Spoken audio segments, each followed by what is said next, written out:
Please take the time to visit podsurvey.com/peasants to complete a short 21-question survey. Participants in the survey will be entered into a chance to win a $100 Amazon gift card. The survey can be taken multiple times, so feel free to visit back each month for your chance to enter the drawing. Please help support the show by using our Amazon links located in the description anytime you purchase anything from Amazon. It's a great way to support the show while just going about your normal business shopping on Amazon.com. Also, check out our storefront for Drunken Peasants recommended merchandise. Patreon pledges of $5 or more will now receive 2 private shows each month. In addition to the private shows, Patreon pledges of $10 or more will receive the Drunken Peasants post show after each episode of the Drunken Peasants, Ben and Billy's monthly shitty movie review, and regular behind-the-scenes vlogs with Ben and Billy. Sign up anytime to catch the future shows as well as past content. If you want to catch the post shows but you're not a patron, click the join link below this video to become a member of the Drunken Peasants channel. In addition to each post show, you'll also get special badges and emojis that you can use in the Drunken Peasants live chat. Streamlabs will be open for the duration of each episode. Click the link below to send us a message. Donations $20 and above will be read out through text-to-speech and will require our immediate attention. All donations below $20 will be read at the end of each segment. Keep an eye out for our weekly Streamlabs goal, which if we meet, we will do an extra show the following week. If you find any content you'd like to see us cover on the show, send it to drunkenpeasantsinbox@gmail.com. All submissions will be reviewed for possible usage in a future episode.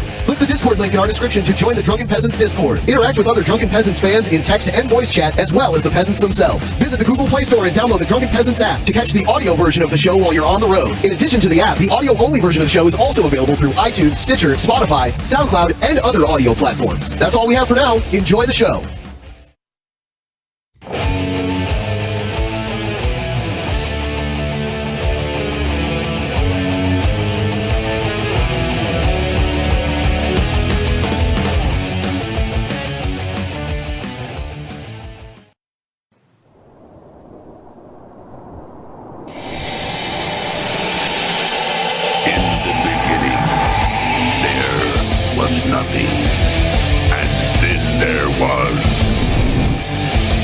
Drunken Peasants Podcast.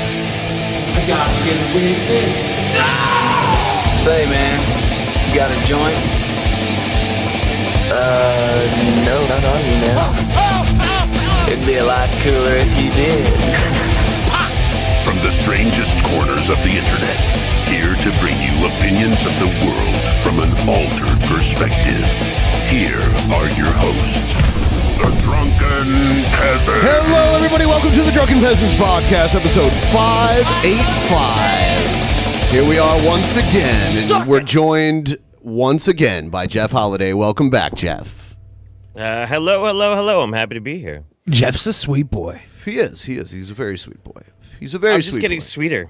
I'm getting Jeff sweeter is and one sweeter. of the few people that we have on the show that I actually know. Like, I've actually hung out with in real life multiple times. Jeff is one of the few people we have on the show that I actually like. Wow. Yeah, you probably should have told him that before we went on the air.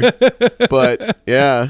Yeah, cool. Damn. Yeah, we got all sorts. I want to say something really quick. We got all sorts of new patrons, all sorts of new subscribers. Thank you, guys. Welcome to all of you.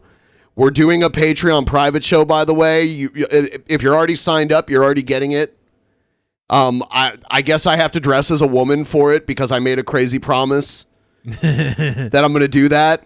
So I'm going to be dressed as a woman for this Patreon private show, but I'm not shaving off. I'm going to be a bearded lady.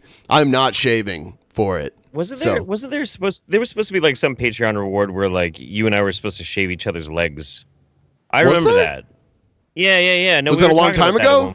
No, that was like maybe 3 months ago or something like that. It was during the post show. We were both pretty wasted though. Yeah. I think you guys just want I mean, to I'll shave do each it. other's Whatever. legs. Shave my legs. I've shaved my own legs many times. No. I shave your legs and you have to shave mine. I don't care. Yeah, sure. I'll do it. Okay. All right. I'll do it for free, big boy. I already got the bikini area already taken care of, so you can stay south. It's good. You're gonna love our sponsor tonight, but we'll get to that later because that's later tonight. But yeah. So don't miss it. I'm gonna be taking on Sofane, the fucking Hot Topic shopping boomer, 50-year-old geriatric man that ducked me last time because he was afraid to show up. He made up some bullshit excuse. I took this motherfucker over here down last week, and I'm gonna do it again just as fucking easy. I took both of these guys down. I don't remember. They couldn't that fucking at all. handle the heat. But I'll tell you what, actually, Billy was kicking my ass in the trivia. I won by spinning well. Wow. Yeah. Damn. I spun 3 passes? 4 passes. 4 passes. And on the last pass that I spun, Billy spun two doubles, right? Yeah, I spun. I don't know if it was 2 doubles, but I spun a double, so I had to do a double shot, and that got me. It was gross. I don't drink. I haven't drank. Yeah, I haven't that's gotten drunk true. since the That last is time true. we played Spin Till You Spew. That is true. So like, Billy was taking one for the team that night. I took one to the chin.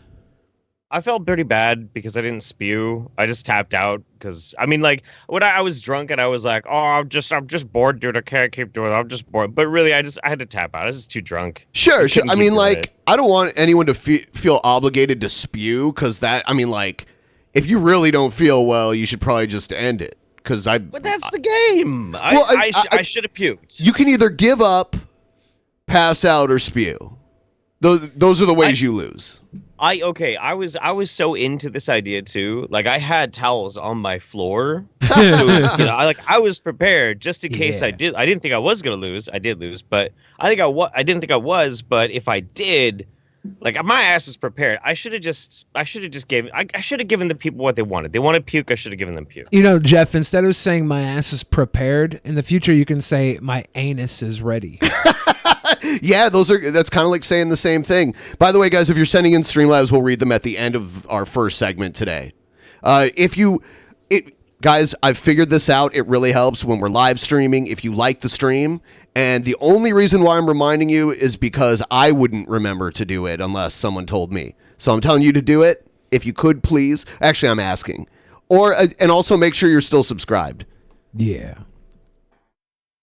YouTube requires persistent maintenance from you to make sure you're still subscribed to the channels that you want to be subscribed to. And for those of you out there coming up a little bit later, you might want to do a little taint check and see if your balls are unruly. Just a heads up for a little later. We have a sponsor. For a little later. We have a sponsor that Billy had to give a personal testimonial. Yeah. For just check and see if your fellas are all rough and ready, because they need to be put in check. That's all I'm saying. That's all I'm saying. I didn't actually think that whole like unsubscribe bug was a thing. Like people were saying it was, but I never saw it myself. And then I think it was like 2 months ago, it unsubscribed me from Derek. Yep. From some black guy. Yeah. My other channel, the Benpai channel, got unsubscribed from DP. I wouldn't unsubscribe from my own other channel. Yeah. So I know it's real. But yeah, I get people all the time, they're like, never happened to me. I think that's bullshit. It's like, just because it didn't happen to you doesn't mean it doesn't happen. I see people all the time tell me that it happened. I had somebody who was a mod in my live stream get unsubscribed from my channel. Like, that's... And I see it too, like, people will unsubscribe in correlation with videos being released. But they're always live streams. You know? Yeah. But then it'll start slowing down after after a few days of not streaming. Anyway, is the live chat updated for our Patreons? If it's not, I'll try refreshing it. Because I don't see anybody talking there, and you guys should talk there. That's the #1 place. Yeah, if you are chat. a patron, you should join the Discord. There's a link in the description. Just join that. And looks like I did need to update it. I hate that. I never used to have to do that. I just like I think to Streamlabs. Streamlabs just keeps like they keep doing new things constantly over and over. Like they recently came out with now you can make a website through Streamlabs. I did that actually. Have, like, Streamlabs rewards. Did you? I did that, and you probably haven't seen this yet, Jeff. So I'll bring it up. Man, I didn't want to do so much shilling at the beginning of the show, but it actually came up in the normal conversation. Oh, you know what else too? Hold on. You know what else too? On my last stream on Sunday night, I ate like a whole bunch of psilocybin mushrooms, and like I only after they started kicking in, I was like, guys, I cannot keep doing this because I was like, man, in my brain, I was like, holy shit, there's like 300 people watching you right now, and I didn't, and normally I'm comfortable doing that, but then I was not comfortable with it at all. I thought I would be. I thought it would be fun, but it wasn't fun. Did you see any mechanical elves? No, dude, I ate way more than I usually would have. I didn't see the clockwork elves or anything, but the walls were melting. Like the old cliche, like the walls were melting. They were melting. By the way, we do have not only do we have a website set up on this now, we have Ben and Billy merch. We have fucking socks. You can have us clinging to your ankles. Yeah. How is that not awesome? You can hide a baggie of crack in us. So you can wait. So the Streamlabs merch store does socks. That's awesome. Yeah. Coffee mugs and like this bag here. This you can put like some malt liquor in there. Wow. This dumbass also, bag. You know what else the website does, which is really cool? I wonder why it's not showing right now. It should be showing our stream. It's actually showing that we're live. Hey, there's a user in the pleb chat named Plastic Baggot. He says the Billy drawing is not gross enough. See, it puts up... Buy the bag, Plastic Baggot. Put your money where your mouth is. You could be the gross one with the pretty Billy bag. If people go to your Streamlabs site, they get the live stream and the chat. Like, they don't have to go to YouTube now. They can just view it this way. And, you know, if you are someone that sends us Streamlabs, you can send us the tip right there. It's pretty cool. Anyway, just the tip. Enough with that. Awesome, On with the show. I'm sorry this went on for so long. All right. And if you like the shirts and the coffee mugs and all that shit, I think the link is in the description. Yes, it is. I see it there. All right, here we go. This should be a good one. Not a troll. All right. Check this out. Well, I figured I might as well do this video in favor for my very good friend, Mr. Crampendamp. Now, some of you guys must be hearing all these rumors over the internet. All those guys about... Could you imagine if you were very good friends with somebody named Mr. Crampendamp? I'm not surprised that would address the rumors Right. regarding Mr. Crampendamp. My very good friend, Mr. Crampendamp. I feel like this guy's going to start complaining about Onision or something. everybody else over here be like, oh my god, Sega kept is gay, haven't you heard? And then all you guys here are the rooms over here were saying, oh you guys, have you heard this Sega Camp is bisexual? His name is Sega Camp. Can you guys shut the fuck up for 1 minute? None. I thought he was going to take the whole minute of shutting the fuck up. Yeah, that's weird. He told us to shut up, but then he shut up. Yeah, I was like, wait a second. Are you taking your own advice here? That's interesting. This thing is not a troll. Shit We'll see. is even true. Did I ever say in camera that I'm finally turning gay or bisexual? No! In honor of Pride Month, I'm creating a new sexuality.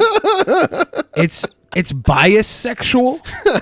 I'm very biased with anybody I get boners for. You get boners for this guy? Yeah, I'm a bias-sexual. I don't know. This guy is not. Oh. I'm not attracted to this guy at all because I'm biased. Oh. I'm very biased. I thought that's why you were bringing that up. No. He just said he's not gay or bisexual, but it's Pride Month, so let's announce our sexualities, right? I'm bias-sexual. Very picky. When you said bisexual, I was like, does it matter who's the highest bidder? Is that what this is? Bias? Celibate? Bisexual. So whoever is syncing this bullshit up better stop. Yeah, I might as well, but yeah, I might be a little bisexual since I might have screwed a Naruto fan line, but that doesn't fucking count. Screwed a what? Oh God. What? A Naruto? Let's back that up just a little bit just to hear that, because that's important on deciding whether it's a troll or not a troll. Put in the chat whether you think it's a troll or not a troll. Everyone just do it right now. Screwed a Naruto fan line, but that doesn't fucking count. Naruto Fabalaba? Yeah, I might as well, but yeah, I might be a little bisexual since I might have screwed a Naruto fan line, but that doesn't fucking count. A Naruto fan? A Naruto fan? That's the only thing that makes sense is a Naruto fan, but what does that mean? I don't know, but that sounded trollish to me, what he just did there, where he's like, yeah, you know what, maybe I was a little bi because I did this, but that doesn't count. It does sound trollish, but it also it sounds like something that Chris Chan would naturally say. It does. You know what? This kind of reminds me of the videos where Chris Chan is like trying to convince the people who are trolling him that he's not gay. Yeah, this is rough. Right. This is a hard one, I can't man. tell if he's like Chris Chan or I'm I'm gonna go hardline, not a troll, just special. I'm not answering it. I need to see a little more. Okay, all right. None of that shit ever happened. Naruto fan, if you're watching and you think we had sex, don't even try get any ideas. Just shut up. Damn. But yeah, none of that shit is true. I am not gay, nor I'm bisexual. Some of you guys think that now. Might as well shut the fuck up. I'm perfectly straight. I always have been. I have a girlfriend right now. And I really hate to say this on camera, but Yeah, she sent him that hoodie from Canada. Yeah, that'd be funny if that was true. Look up porn on the internet, and guess what? You know what it is? Bare-ass, naked fucking women! Yeah! I don't know. I hate to mention this to my girlfriend, but yeah. Some of you guys who just want to start now you guys still keep thinking, am I gay or bisexual? No. I am perfectly fucking straight. End of story. Sorry, All fellow right. gay friends. He's Wow. off the table. Oh, yeah. Someone got a shirt. Piggyback rider. Here's the problem I have with this, right? A troll is usually a liar, right? Not always. This is what a troll is. But there is a hint of lie here. He's trying to provoke. Okay, go ahead. There's a hint of lie here, but I don't think it's a troll lie. I think he's just lying about his sexual proclivities in a very honest way. And he's got a super tism. He's got layered, like it's like a lasagna, right? There's like a layer of cheese tism, a layer of noodle tism, a little sauce tism, some meat tism. It's just like a whole bunch of tisms that are congregating to have this layer cake. Yeah, this flavorful layer cake of tism, and I want to believe it's true, but there's these moments where it's so dramatic, but these are the same dramatic moments I see from a Christian, you know? And for the longest time, Christian was like, I'm not gay. Gay people go to hell. P.S. I have a vagina. Now. Yeah. It's so strange. I'm gonna hit this boy with not a troll. Okay, so Jeff said not a troll too. That's right. I say troll, but I'm outvoted, so it goes for not a troll. Troll or not a troll world is a democratic universe, guys. It is democratic. Christian has a beautiful vagina too. Nope, shut it. Ugh. Have you seen it yet, Billy? No, I'm not going to look, and I'm not going to accept this propaganda from you. I don't have to see it to know. It's a You have dripping. to explore new frontiers. Okay. It's a cesspool. All right, so we're going to move into DP Action News, and we're going to cover some stories and maybe a few surprises along the way. He called me sir, and got me so fuming angry. People are discriminating against wolves. Wow. They're laughing at us, at our stupidity.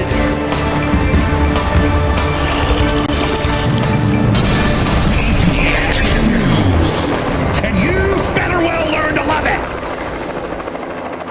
The first thing I wanted to talk about, yeah, the first thing I wanted to talk about was OJ's Twitter, and have you looked at it?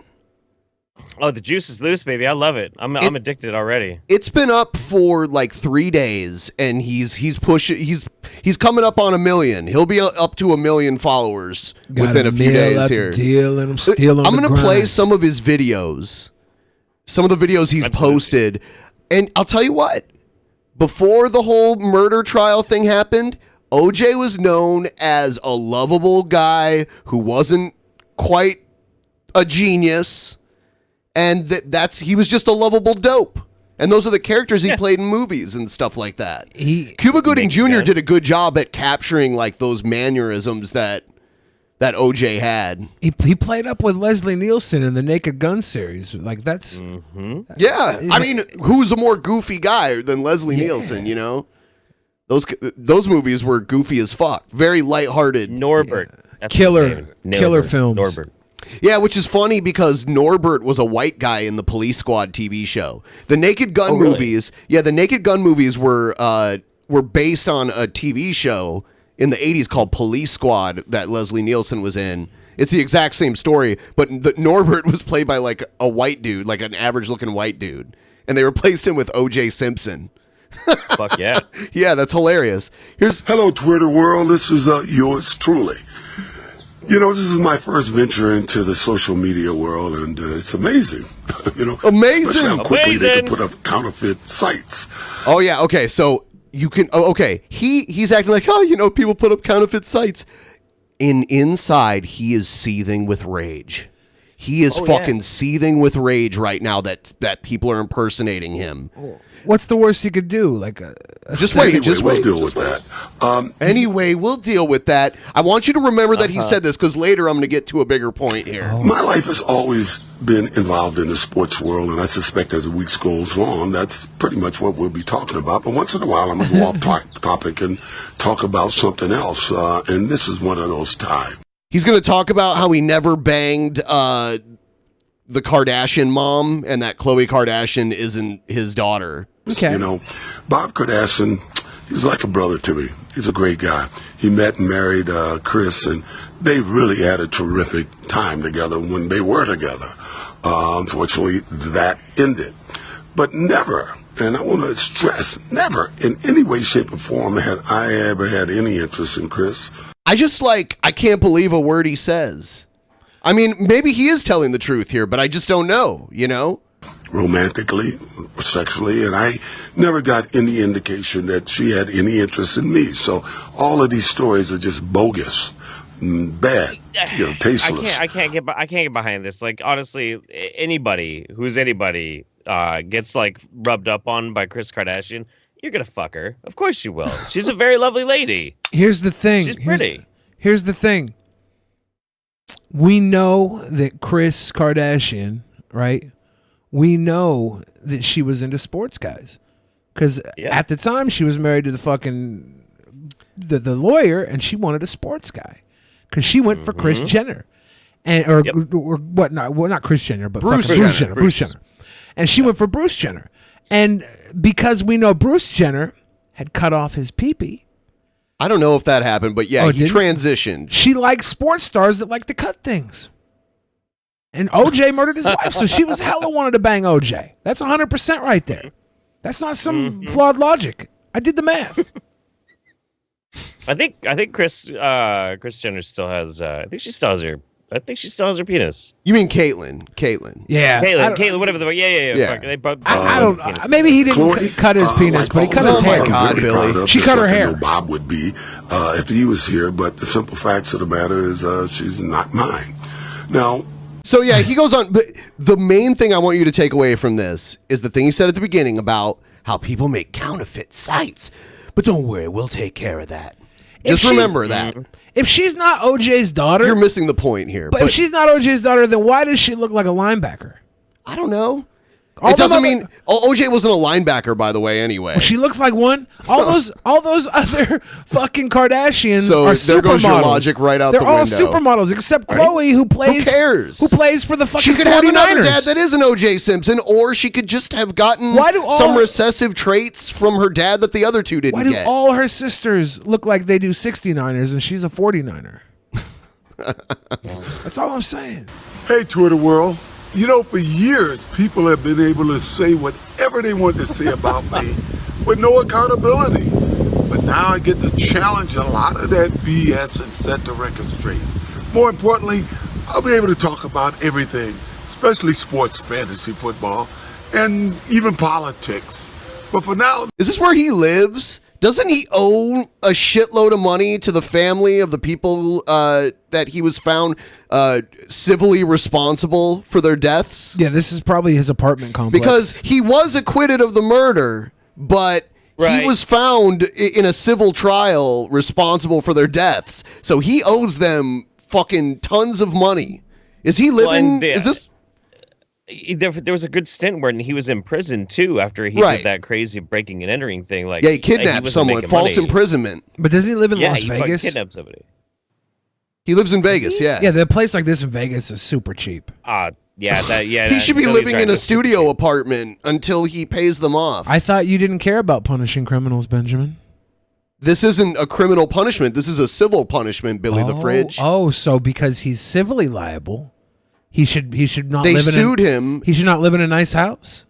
He should be desolate. I didn't say he should be desolate. I said he should be paying them off. Destitute. What the fuck? This trial happened decades ago. Let me just say to my fellow fathers out there, Billy got Happy wrecked. Father's Day. Not at all. God bless. All right. So Happy Father's Day from O.J. Simpson. Yeah. Thanks, Juice. Man, you wouldn't. This is the guy. This is a video made by one of the guys that runs the fake O.J. Simpson account. Okay? Yeah. Check this out. Okay. This is fucking crazy. Ever guess who the hell just messaged me on Twitter in a DM? Look at this shit. O.J. Simpson just messaged me. Dude, it gets crazy. All right, look at this. So it's a normal, he's complaining and everything, right? Delete this account or I will have my lawyer remove it for false misleading content I didn't post. So I'm like, all right, cool, whatever. It's a parody account. I don't think he knows that you're allowed to have a parody account on Twitter or not, but I do this. I said, and if I don't, you're going to stab me too. In reality, I ain't lying. You, me, and millions know the truth. You tripping over a parody account, LOL. Welcome to Twitter, bruh. And that's what I put, just to fuck around. He said, and, he said, like I said, delete. Fuck, dude. This is crazy. Wow. Doesn't OJ know that these can be shown to people? This parody I don't account, think he did. Who cares? He doesn't care. He's gotten away with murder. you call it, or face Try me serious twice, consequences bitch. by me. Yeah. So, like, you know how OJ keeps saying, I'm learning Twitter. He talks about it like it's this ongoing process. So if it takes OJ a long time to learn Twitter, that's the level of intellect we're dealing with. Wasn't his here. book called If I Did It? Yes. Maybe he's going to write a sequel, If I Did It Again. That actually was. Oops, I did it again. That's actually one thing that the revenue from that book went towards his settlement. Yeah. But it didn't make enough money to pay them off. I'll have to look up what the settlement was. It was a lot, though. He spent a lot of that money on his legal team to get himself acquitted. Find your ass one way or another, so don't mess with me. I got nothing to lose. Grow up. Okay, so I sent his ass this dagger and a thumbs up, right? Look what his ass sent me. Like, for real, dude? That's crazy. And I go, what, you gonna kill me too? See, this is the shit that got your ass locked up the second time, and should have been the first. Get it together and take your pills, bruh. It's a parody account. And just for you guys that gonna say shit. He tells him to grow up, too. He's like, don't mess with me. I've got nothing to lose. It's fake. Right. Yeah, and he does click on it and prove that it was OJ and everything. Well, he's got to send that thing or he's going to lose it, right? I think he does send it. But guess what? There's a part 2 to this. Oh. So OJ DMs me again. Okay, look, check this out. It's his actual account. I'm gonna click it here in a minute and show you guys. He continues with the other DM. He goes, "Think I'm playing, motherfucker." And I go, "Sally." Think I'm playing, motherfucker? That's a question, OJ. You want to put a question mark there, buddy? Nope. Look, if my little Twitter account with 300 followers bugs you that By the way, it has like thousands of followers now. much, then The parody account. Yeah. Man, you weak as fuck. Okay, so I only get 351 followers. It says, seen that video you posted about me. You think I'm playing? Tired of all your bullshit. I will find your ass and cut you. Don't believe me? Just watch and see, bitch. Oh my god. The best part about this is the guy who owns this parody account sounds so fucking stoned Right, while he's right. trying to record this shit. Can you imagine being baked out of your fucking mind and OJ Simpson is like threatening to come and stab you to death? That'd be awesome. Followers. This dude's tripping. Seen that video you just posted about me. Think I'm playing? Tired of all your bullshit. I will find your ass and cut you. Oh my god. Don't believe me? Just watch and see, bitch. And I go, dude, there are others that literally have more followers than me and more convincing than mine. Left mouse, if you're gonna You gonna cut me? Awesome is Everybody in that? the chat, everybody in the chat's saying it's like super fake, but I don't know, man. Nicole. Let's see. And I guess that fucking made him go on a fucking rage with all knife emojis. And he goes, "You next." I mean, come on. This literally is the OJ. It could be fake, you know. 32. Well, there is a fake OJ account that's Okay, the real I go. OJ 32 where the zero it's a 0 instead of an O. LOL. But that's a O. That's not a 0. No. I don't think. I think that is OJ's real account, but I don't know if these DMs are fake. The real OJ 32 is real. The DMs could be fake. You're right. Right. That's what I think. If it's fake, I don't think he's getting DM'd by a fake account. I think the guy who made these videos could be faking it. But I hope it's real because it's hilarious. Went out of your way to single me out. That's all good. I don't mind it comes with having a parody account. This actually is funny to me. He goes, you just wait. I'm going to blast your ass all over Twitter. Okay. I go, cool. And when... Well, it's definitely not just a screenshot because he was able to scroll through the DMs. Yeah, people said you can do inspect element. And Sure, everything.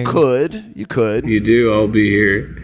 No, first let's be another knife emoji. Oh, you know what else starts happening? While he's filming this, the little thing that shows someone is typing comes up too.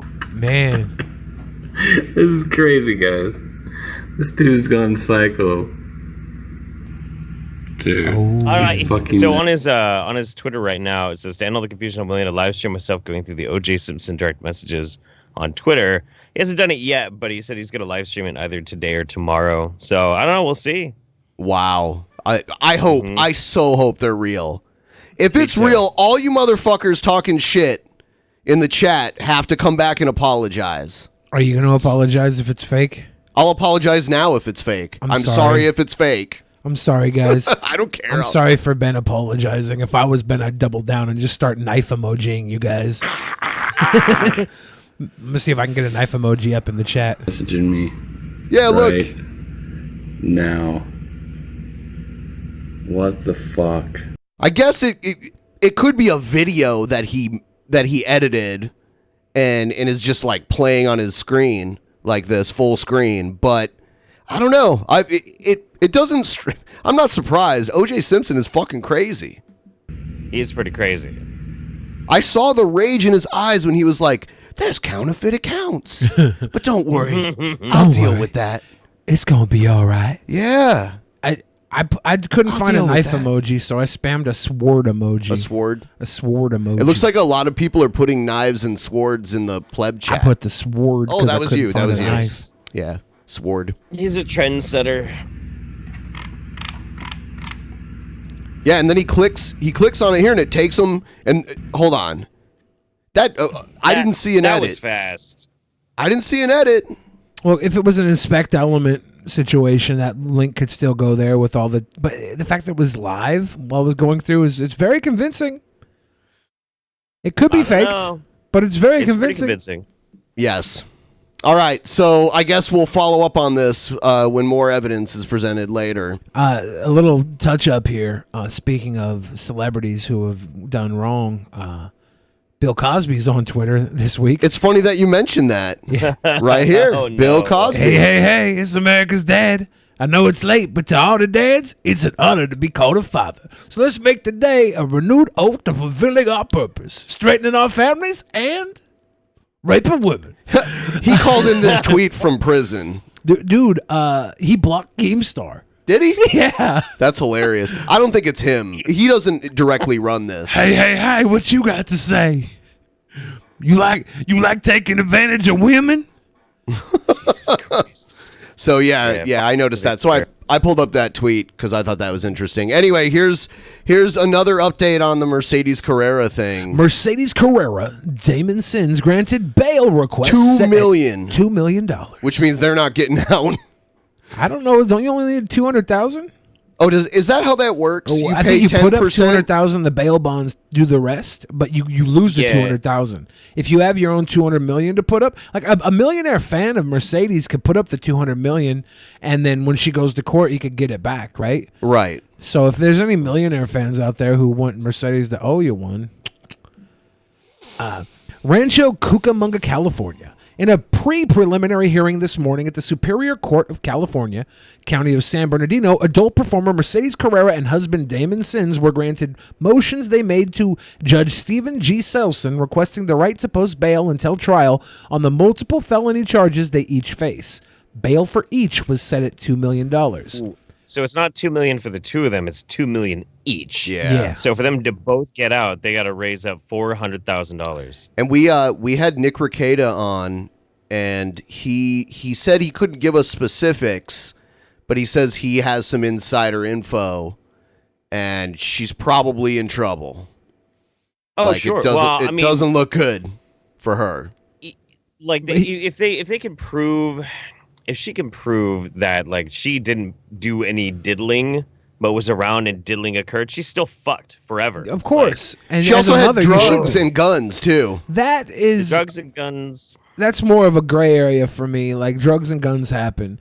Well, I mean, they're still illegal, and they're still going to charge her with that. Of course. But it's not something that's... obviously, it's a lesser crime than what the other crime is, obviously. Yeah. Sure. But Nick Rekieta also didn't say anything about her being guilty, just that the case looked poor against her. Right. As the case against her looked good. Her case looked poor. Yeah. As of this writing, Carrera and Sins, who had no bail option prior to today's hearing, remain in custody at the West Valley Detention Center in San Bernardino County. They are each scheduled to appear again before the same court for a preliminary hearing July 17th and have waived their time for a trial to begin until August 19th.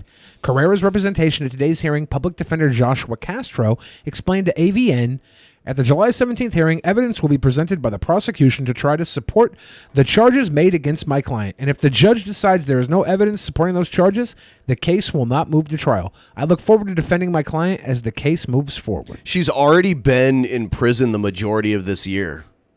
Yeah. I think since the beginning of February or maybe even January. I don't know. The beginning of this year. She's been locked away since then. The first week of February, I believe. So, wow. We'll keep following this and see what happens. But for a while there was no news on it whatsoever. Mm-hmm. And I don't know what to say about it. I just hope it didn't happen. But we'll see. Well, the court system moves so goddamn slowly. Even in a high-profile case like this, like there was, I mean, not to necessarily bring it up, but there was that one YouTuber who killed his girlfriend. He still hasn't been sentenced, and that was like 2.5 years ago. Interesting. That case is going really slow. You know who I'm talking about, right? The guy who got all messed up on magic mushrooms. Wasn't he in another country? No, he was on magic mushrooms, and he had like a psychotic break, and he ended up killing his girlfriend. Okay. Yeah. All right. But that was like 2.5 years ago. He still hasn't been sentenced. It's crazy, dude. Yeah, that is pretty crazy. I mean, she was waiting around just to have her trial, you know? So I guess we'll see where it goes. Oh, I wanted to cover this story next because this is great.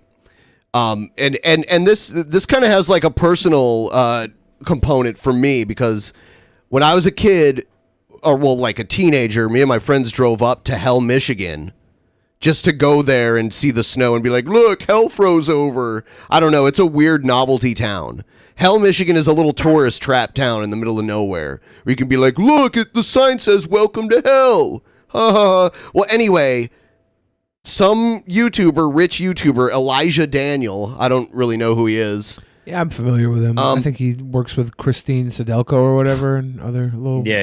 peoples. I think you're right. He bought the town and renamed it Gay Hell.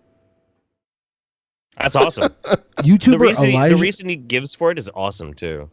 YouTuber Elijah Daniels hoping people go to hell, a tiny town in Michigan that he recently purchased.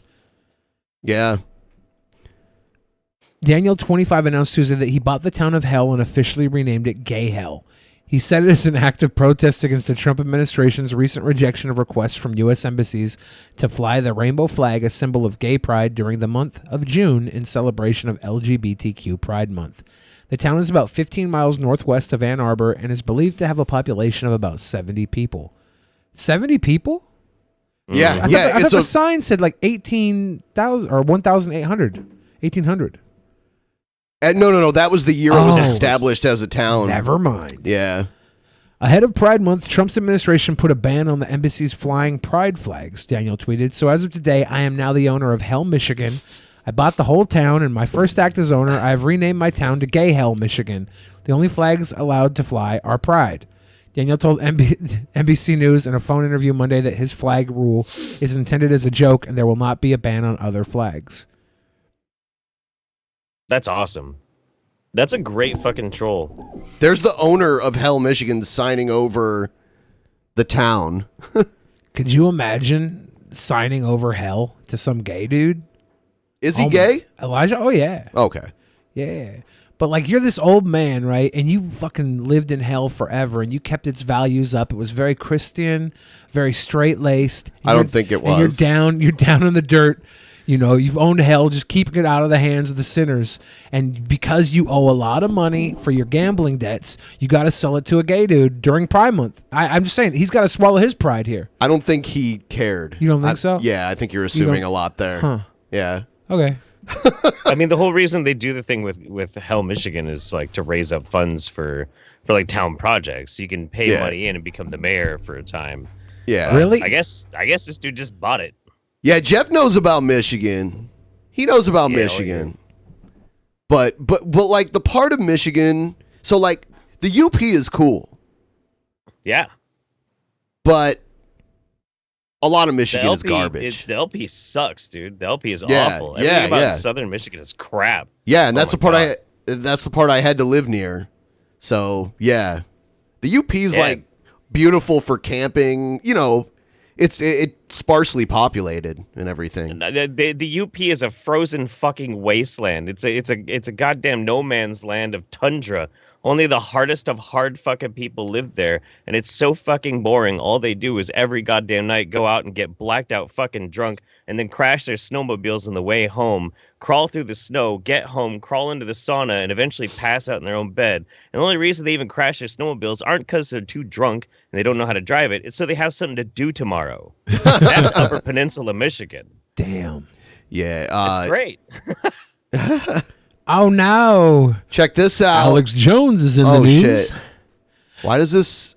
Oh, yeah, here it is. Actually, I want to show a video of Alex Jones reacting to the allegations that he sent CP to the Sandy Hook victims' lawyers. This is fucking crazy. Who expected this? Who saw this one coming? Anybody? He sent child porn to the... What's up, OJ? Yeah. And check this out. This is him reacting to it. This is great. I like women with big, giant tits and big asses. I don't like kids like you goddamn rapists, F-heads. In fact, like this, you fucks are gonna get it, you fucking child molesters. I'll fucking get you in the end, you fucks. Yeah, and he's on the radio. He's on the radio all over the country. Yeah. Ooh. And his you're gonna love this too. His lawyer is sitting next to him. Just wait till you see the look on his face when some of the shit that he says. It's crazy. Now we're done right there. I know I should have deleted the radio. Probably still went out. I don't care. You're trying to set me up with child porn. I'm gonna get your ass $1 million. $1 million, you little gang member. you little gang member. He's talking to someone specific. He's not speaking generally about whoever did this. He thinks he knows. Did that trans porn that he was looking up in that one video, did that have big old fucking tits? I don't know, maybe. He says he likes big old fucking tits. That's what he said. Yeah, it's great that it started with that. I like big old tits and big asses. And big old fucking Some dicks. motherfucker, he hacked a bunch of trap porn onto my phone. $1 to put your head on a pike. $1 million, bitch. I'm gonna get your ass. You understand me now? You're not gonna ever defeat Texas, you sacks of shit. Texas? What? Yeah. This is some kind of war of the states now? I didn't send child porn. The entire state of Texas sent child porn. And we're going to fight you to the death. Now, I don't usually use French, but I'm pissed right now. Norm Pattis, you take over this segment the next. I apologize. Yeah, here he is. No use of French here. I'm really pissed right now. Pendulette's getting old. I get that. With this goddamn bullshit anymore. 1 million! 1 million! But listen to me. I'm your lawyer, and it would behoove you to listen from time to time. You don't ever want to create an interest in the outcome in a potential witness. No, I'm here. I'm gonna 1 million! Because we all know who did it. You think I won't pay 1 million? I didn't say that. I just don't want you to create an interest in the outcome of a person who testifies, because they now there is a contingent interest in telling. Well, then why does law enforcement get bounties? Wow. Yeah. What a crazy fucking question. I just want to see Alex Jones and fucking Jesse Lee Peterson sit down and eat a really messy breakfast, like some business and gravy together, sharing the same plate, just chowing down on that, having a conversation. His lawyer must be making big bucks to sit and deal with this shit. Well, I mean, look at that lawyer's suit and haircut. All right. Oh, dude, when you have a lawyer with a ponytail, all bets are off at that point. He's getting paid what he can get paid because nobody else will take on Alex Jones. That's different than having a contingent interest. No. I want to focus on the issue. When Paul Heyman dresses better than you, you're not a great lawyer. Issue that got you angry, because that's a great issue, okay? What nice people. Chris and Maddie. Let's zoom in on Chris and Maddie. This is so creepy, the way he's talking. Maddie. Oh, nice little Chris. Maddie. Dude. Wait, isn't that the lawyer for the people who, like, for the parents of Sandy Hook or some shit? Yeah, this is the guy that said he sent Alex Jones sent him child porn. Yeah. This guy claims that in the documentations that Alex Jones sent to him, there was CP in it.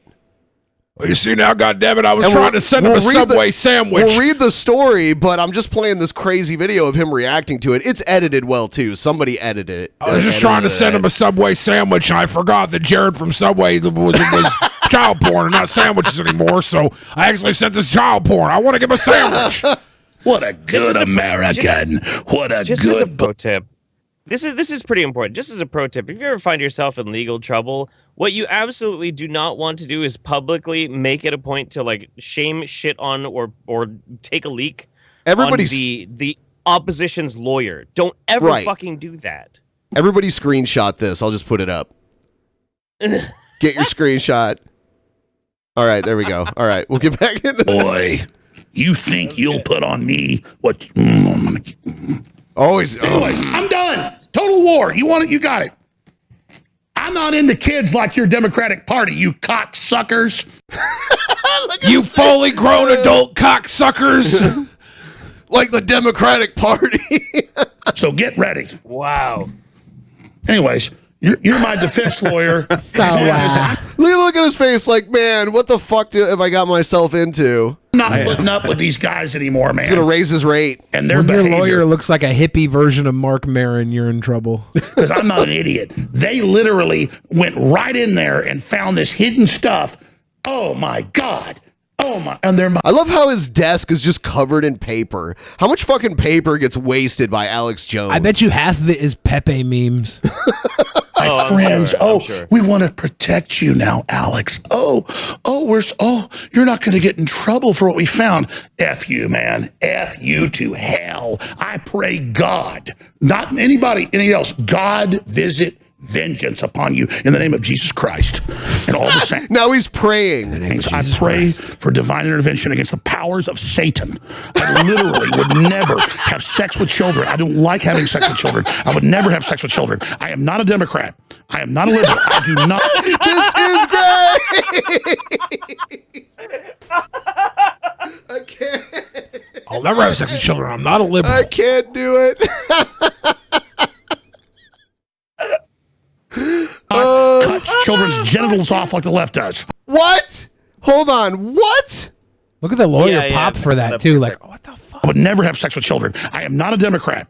I am not a liberal. I do not cut children's genitals off like the left does. All right, Norm, I apologize to our affiliates. We delayed most of it out, but I've been Alex, when you hired me, did you know I was a liberal Jew?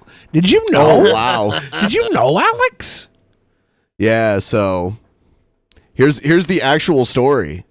So it was reported, and that was him freaking out about it. Court documents allege the InfoWars founder and conspiracy theorist Alex Jones was in possession of child pornography and sent it to the legal team defending the families of Sandy Hook victims. Lawyers from Koskoff, and Beater, the firm representing the families of Sandy Hook victims, filed a statement on Monday stating that they discovered child pornography and documents that Jones's defense sent as part of the discovery process of the lawsuit. Upon discovering these items, the council immediately sent them to the FBI for further inspection, which confirmed that they were indeed pornographic images of children, the council said. What the fuck? When someone sent me this link and I saw the headline, I scrolled back up to make sure that this wasn't some kind of satire, some satirical article or something. Yeah. But I didn't think someone would write an article joking about this subject matter, though. But then I looked, I'm like, USA Today, yeah. I mean, this is crazy. Is this bullshit? I mean, is the other guy bullshitting? Whether or not this is bullshit, if this is being printed on USA Today, then I'm worried about USA Tomorrow. Good one. Oh, God. That's it's almost like something you'd say if you were running for office. Hell yeah. That's a peak Billyism right there. Right. Fuck, dude. That's a really good one. Yeah. Yeah. So this is fucking stunning, man. You can't make shit up like this. No. This is fuck. I mean, a lawyer could make up shit like this, but I don't know. It blows my mind, and him freaking out like that was amazing. $1 million. Yeah. Yeah, $1 million. Putting out a hit on you. We're gonna find you. We're gonna put your head on a bag. Yeah. So I was looking at another link, another article on this while you were reading it, and apparently, the Sandy Hook attorneys are basically saying if InfoWars had done any minimal due diligence, they would have easily avoided sending the lawyer of the Sandy Hook family's child pornography by even just actually looking at their own documents. They didn't even actually look at their own documents. What happened? Did someone hack their printer and have some shit sent in while they were printing documents? There's malware that'll download that stuff, unfortunately. Which, and people have gotten convicted of having it when it was malware that downloaded it onto their computer. Isn't that crazy? Would you get that malware maybe from visiting trans porn websites? I don't know. You can get it from anywhere. Just wondering. Yeah. Yeah, that's kind of the assumption, is that in some way their security was breached and somehow the emails that they had collected together for evidence contained some of that. And then it was just forwarded to the lawyers. But that's such a perfect storm of god awfulness that I can't wrap my head around it. That's so bad. So bad. Even if Alex Jones was looking at child porn, I don't think he would send it to his the lawyers trying to find him, right? That's just one level below sending it to the police, right? I mean, well. And the thing is, too, he's being sued by 3 different people, I think, right now. 3 different groups are suing Alex Jones. It wasn't any of the others. No. The ones who got the child porn were the lawyers of the families of Sandy Hook. Yes. Yeah. Ugh. And it's been proven conclusively, have the police looked at it and proved, okay. That's what it's saying. That it is proven it is actually pornographic images of children, and it came from an email sent by InfoWars. That is just insane. Mm-hmm. That is craziness. But what's on the line here? Is Alex Jones going to be charged or something, or what? Oh, probably not. I don't think he's going to get charged with child pornography. I mean, this seems to be a simple mistake. But yeah, but how did it get there? He was already on every FBI list anyway, so I don't know what they're going to do to him now. Yeah, they even have the quotes, him screaming about the $1 million. $1 million. So it said he's already gang cleared. Members. Yeah, it blows my mind. How did it get there? Anyway, whatever. Yeah, I don't think he's gonna get in trouble for it. And he never struck me as that type, but you never know, right? So it's probably some stupid ass intern that fucked up, Yeah, that's a pretty big fuck up. Oh yeah, So- no, he's not getting hired on full time. No. Welcome, everyone who's watching right now. Please hit the like button. Getting the like button up higher does something with YouTube that gets us recommended more often. And also, if you could subscribe, that would be great. Just a reminder to everyone, we're doing our Patreon private show on Friday. I'm gonna, because our Patreon got up so high, I'm gonna have to wear a dress and makeup, I guess. Wearing a dress. I'm gonna be a bearded lady. So check that out. I'm gonna do Spin Till You Spew against Sophane for poisoning the well. So if you guys want to watch that, it's a trivia game where people get drunk. Sometimes people puke, sometimes people pass out. Whatever. Check it out. Also, if you're using the Brave browser, send me your bats. Thank you, guys. We're gonna move on. What else do we have here? Oh, you know what? I'll play the thing Jeff brought up to us before we went live here. Oh yeah, this one's great. Good evening, Ed. Kyle Kashuv says he and some others were trying to be as extreme and shocking as possible when he used the N-word repeatedly, including about black student athletes. The offensive comments were made in a Google document that served as a chat space and was shared among several friends. But somebody retrieved the document and posted screenshots of it in a video on Twitter. Kashuv says at the time he was thoughtless and immature and that he made the remarks months before the Parkland shooting that killed 17 of his classmates.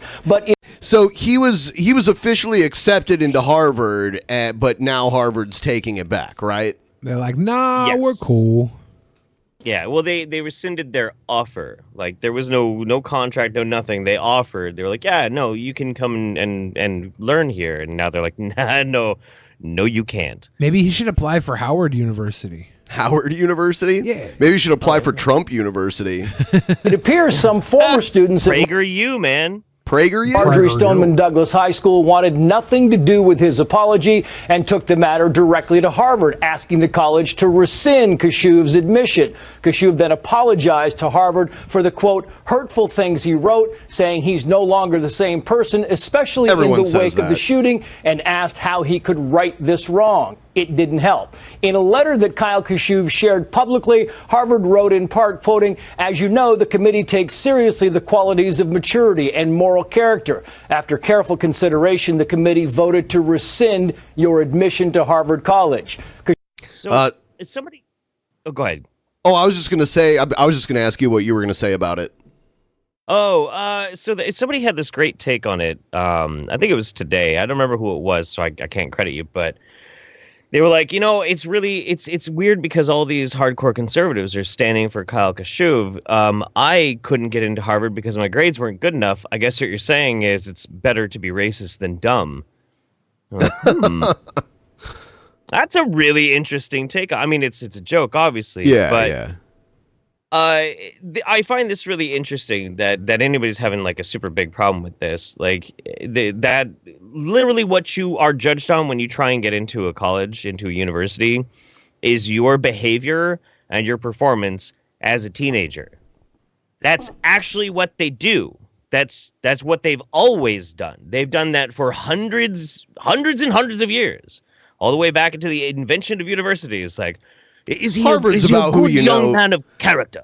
Harvard's about who you know too. The right? only difference was like 100 years ago, using the N-word would give you bonus points. I in mean, getting into Harvard. are we going to pretend that rich white people didn't go to Harvard for like the majority of its existence, and the N-word probably was uttered pretty frequently? Pretty sure they weren't going around eating Brazil nuts. Probably not. Yeah. Probably not. I don't know. It's fascinating to me because the whole thing about this is this is what happens when you take a kid and you find some way to basically monetize him. And in this case, it was after the tragedy of Parkland. Yeah, both sides doing it too. The left grabbed David Hogg and propped him up as this huge like anti-gun nut, and then Kyle Kashuv was the pro-gun nut. Both of which are make embarrassing asses out of themselves constantly in public because these are children.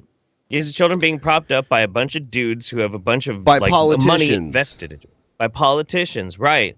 And you're surprised that these kids fucked up when they were kids and being edgy teenagers? No, that's what happens. That's why the only people who get into Harvard are people who are from like weird, controlled, isolated environments. Now, little Jimmy, gotta keep that mouth clean because someday you're going to be president.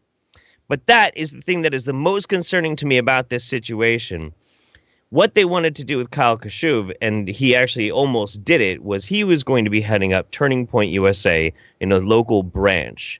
Because somebody actually blackmailed him with this using the neighbor word over and over again, they blackmailed him into not taking it.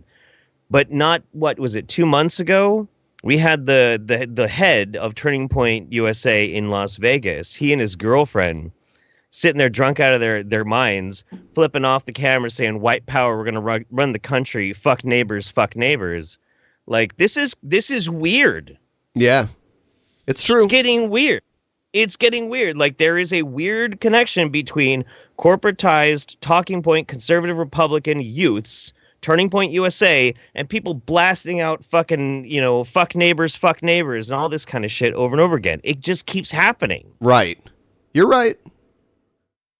I know exactly what you mean there. And people get mad at me when I point it out, and I'm like, I didn't make the kids do it.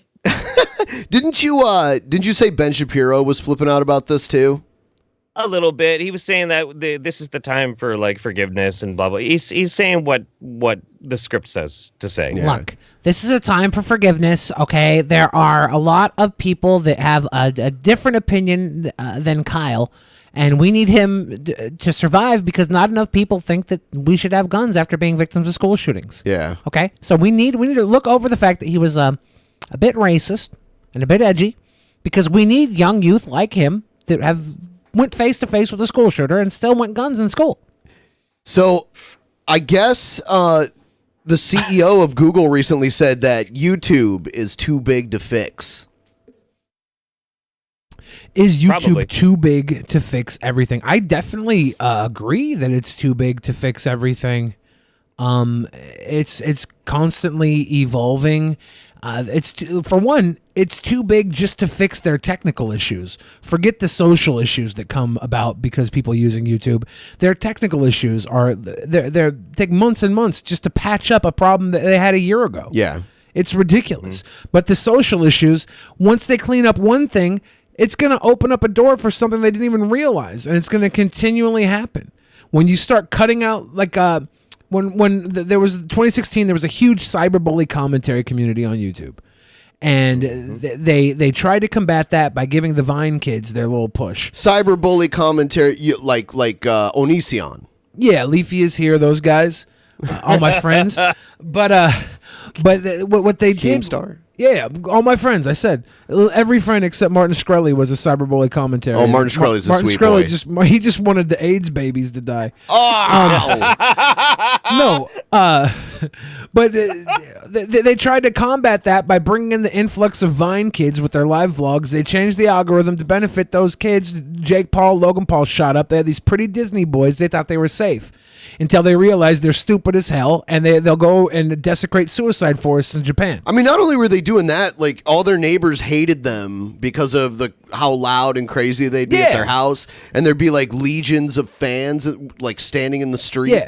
They created monsters, and they realized that, so what did they do? They started pushing animation more, or they started pushing the late-night television hosts and things like that, the corporate world more, and we're going to slowly see that you can't fix it by pushing something else. The world's going to evolve into what they want. I think it's just overkill.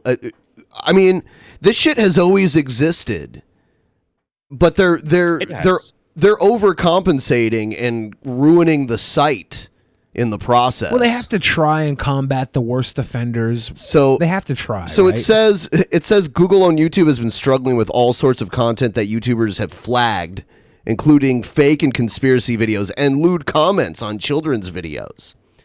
I mean, I'm okay with them really trying to crack down on that.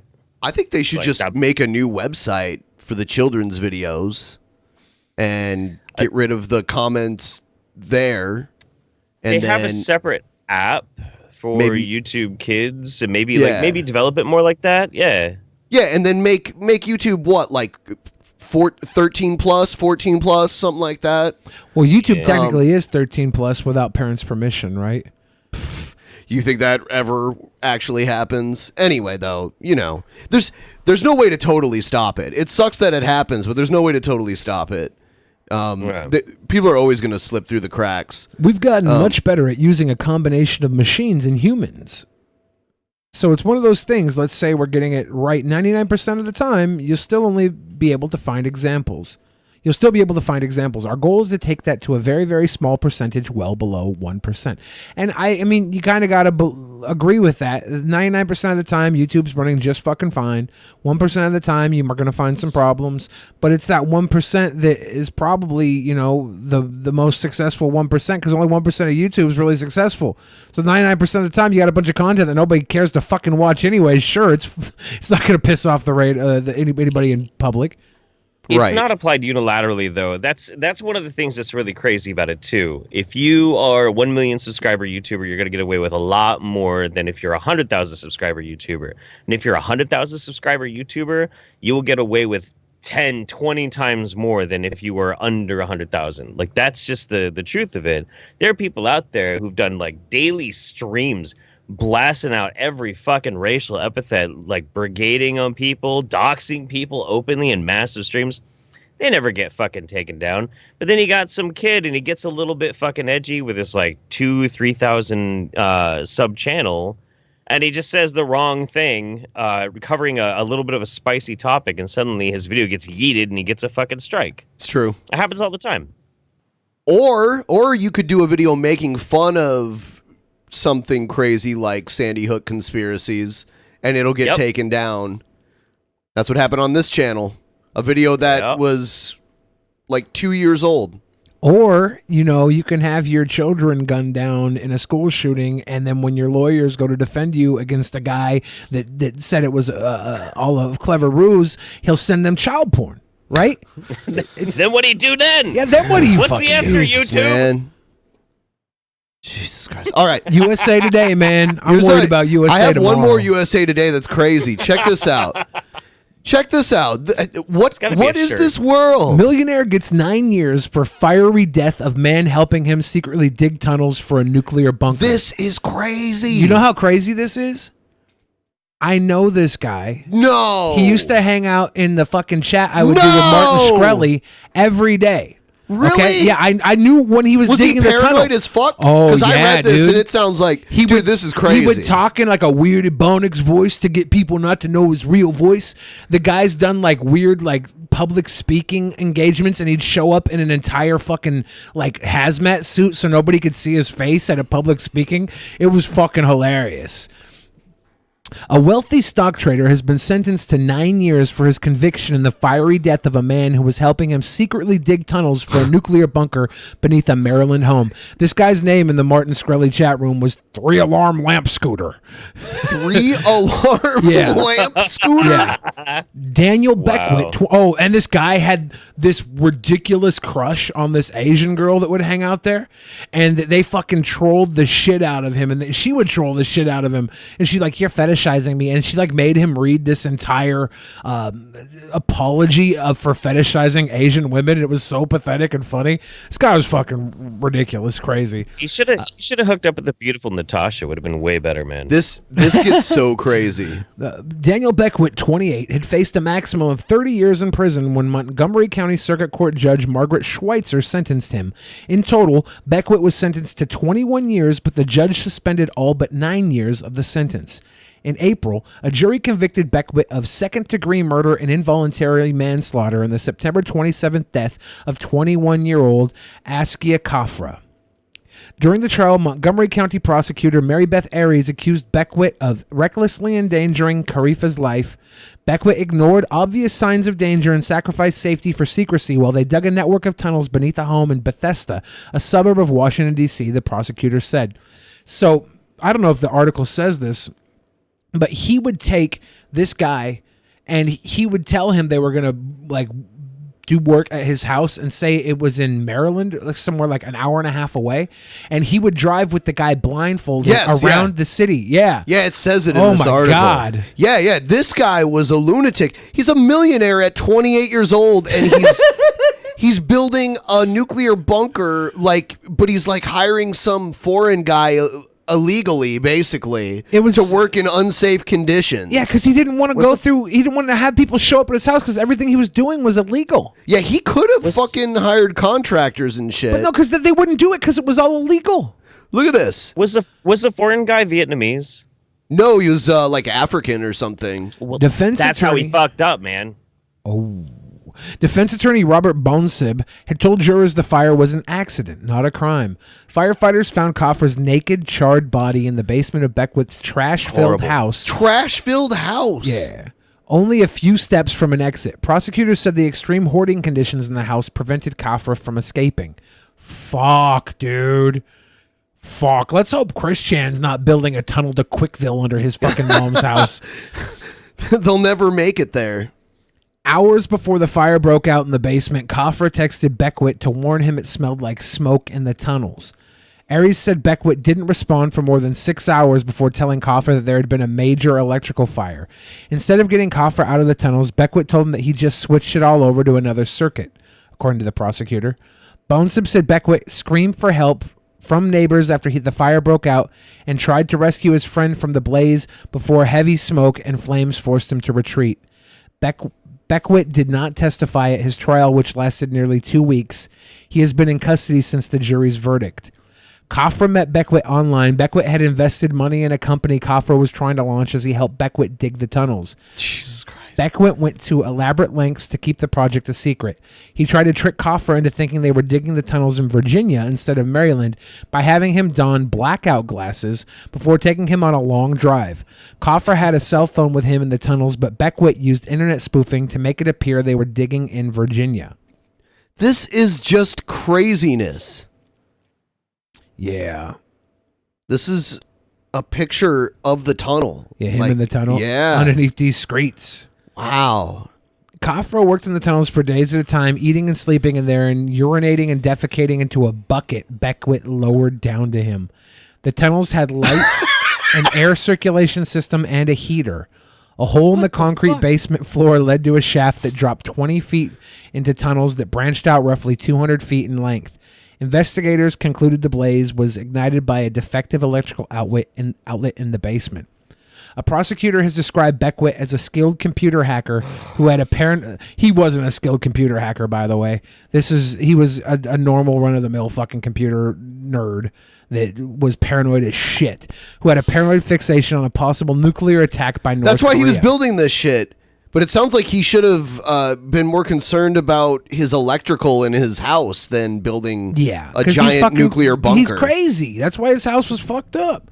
In 2016, Beckwith spoke at a hacker convention using the alias 3-Alarm Lamp Scooter and wearing a fire-resistant suit and visor that obscured his face. Bonesib has said Beckwith's use of the pseudonym and disguise was harmless, typical of the weird things people do on the internet. Coffer's parents filed a wrongful death lawsuit against Beckwith on the anniversary of the September 10, 2017 fire. His father, Dia Coffer, said during an interview last year that he and his wife tried to persuade their son to stay away from Beckwith's tunnels. Boy, you better stay away from them tunnels. Boy, you go in them tunnels, you go burn in the fire, boy. Why do you think they talked like that? I don't know. Okay. That's how I persuade my son. Did you hear about this? Someone who shared the video of the mosque shooting in New Zealand has been sentenced. How do you share it? Did you just spam it in like children's chat rooms? I don't know, but yeah, this is someone. He's getting 21 months in prison for sharing the Christchurch shooting.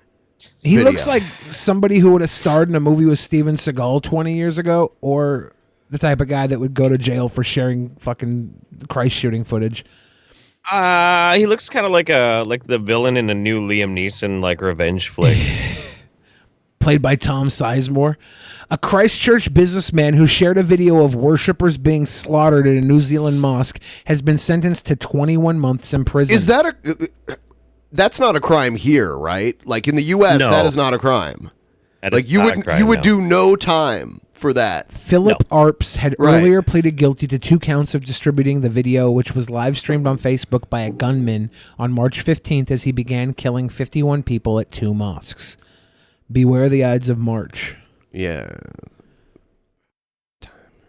Judge Stephen O'Driscoll said that when questioned about the video, Arps had described it as awesome and showed no empathy toward the victims. The judge said Arps had strong and unrepentant views about the Muslim community and he compared himself to Rudolf Hess, a Nazi leader under Adolf Hitler. Yeah, I mean, this guy's a piece of shit, but man, that's a lot of time to be doing for sharing a video. I mean, it just seems weird to me. I don't know. I'd spent about 7 or 8 minutes punishing myself after someone shared 2 Girls, 1 Cup with me. I like the thing is I don't know, man. I saw that video about 10 minutes after the stream cut off. Like I found it actually really, really quickly, and it's a very like disturbing. It's a shocking fucking thing to see. But I do really appreciate that here in America we have the freedom that sort of thing is not like forbidden. There's no such thing as like forbidden information aside from like things that prey on children. Is it fucked up that I didn't subscribe to PewDiePie until I saw that video? Motherfucker. You know, but yeah, I guess like it's New Zealand's call, like the laws that they're gonna make. I don't agree with it. It's kind of fucked up, man. I mean, it's their law. This guy, I got no love lost for him. Like, sorry, dude. Guess you should have been an American if you wanted to be a racist piece of shit. All right. That's why I don't have any sympathy for the guy though. Is like he knows his country's laws and he broke it anyway. Like, I mean, I don't have to respect the laws, but I'm not gonna feel bad because somebody broke them knowingly either. So did you hear they're Me Tooing Max Landis now? It's been a while since we had a Me Too, isn't it? What? Has it been a while since we had a Me Too? I don't know. I haven't. I mean, for a while I was just like, oh, another one. I don't even know. I don't remember. Bright screenwriter. Real bad. Really? I haven't read anything about it yet. Bright screenwriter Max Landis accused of emotional and sexual abuse by 8 women. He's accused. I don't understand why accused is a story. Well, I mean, don't know. if 8 women come together and make accusations, it's a story. Even Sure. if it's not true, it's still a story. Yeah. Even if it's a story they told. This week, 8 women came forward in a new report to describe allegations of emotional and sexual abuse against Max Landis. Yes, this is John Landis' son. Yeah, somebody said John Landis allegedly killed somebody. What? Yeah, John Landis is allegedly guilty of murdering somebody, and they said, what's the worst thing John Landis did? Allegedly murder somebody or give birth to Max Landis? Oh my God! I like his work. I like some of Max Landis's work. I've watched a bunch of his stuff. He's an interesting fan of comic books and wrestling. And he did the Wrestling Isn't Wrestling video, which is great. And that woman that accused Chris Hardwick of abuse was in that video. Yeah.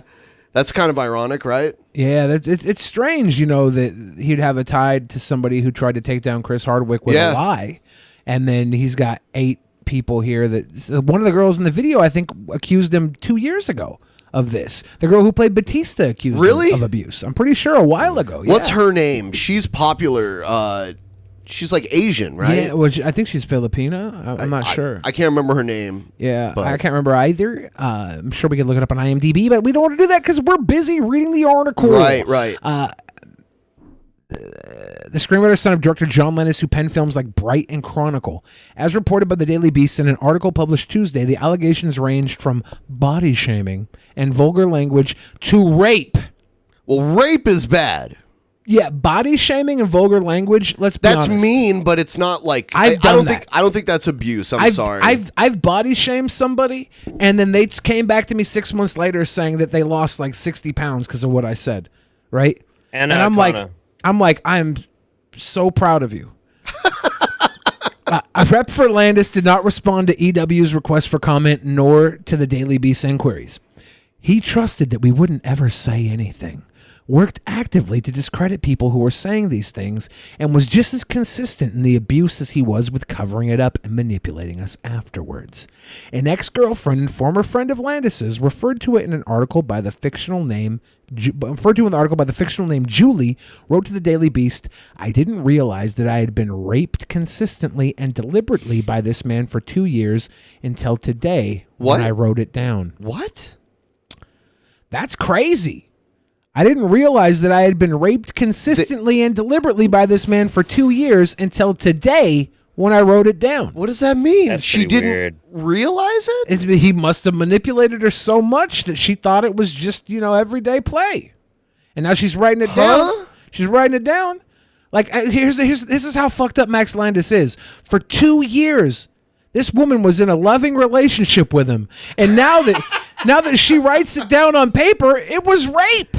It's retroactive. Is that what this is? Because that's garbage. Well, I mean, honestly, if you are emotionally abused and you don't so realize, no one can ever take responsibility for anything they do. You can be brainwashed into not realizing the trauma you've been through until you sit down and actually look at it through different eyes. I'm not saying shut the fuck up. Okay, Ben. No, he's right though. He's right. Like the thing is, you can't just like automatically assume that that's always the case, But like there are people who have been emotionally manipulated and controlled by their partners for a long ass fucking time. They just thought it was a shitty relationship. And like, I'm just hanging on to try and because I love them, blah, blah, blah. But it happens. I can't say if this is the case. You can be convinced that something's not happening very easily. Human brains are easily fucking manipulated. That's all I'm saying. I'm not, I've read as much of this in this article as I know about anything here. Ben, until they wrote it down. Ben, here's an example. Lainey. Okay. Lainey? Oh, you mean Kai?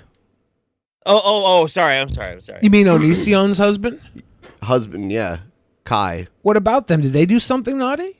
I don't know. I don't even know why they were being brought up. I don't know why they're being brought up either. Jeff was making a joke that Kai has been abused by Onision for years and doesn't know it. And you agree? Oh, with Jeff's joke? No.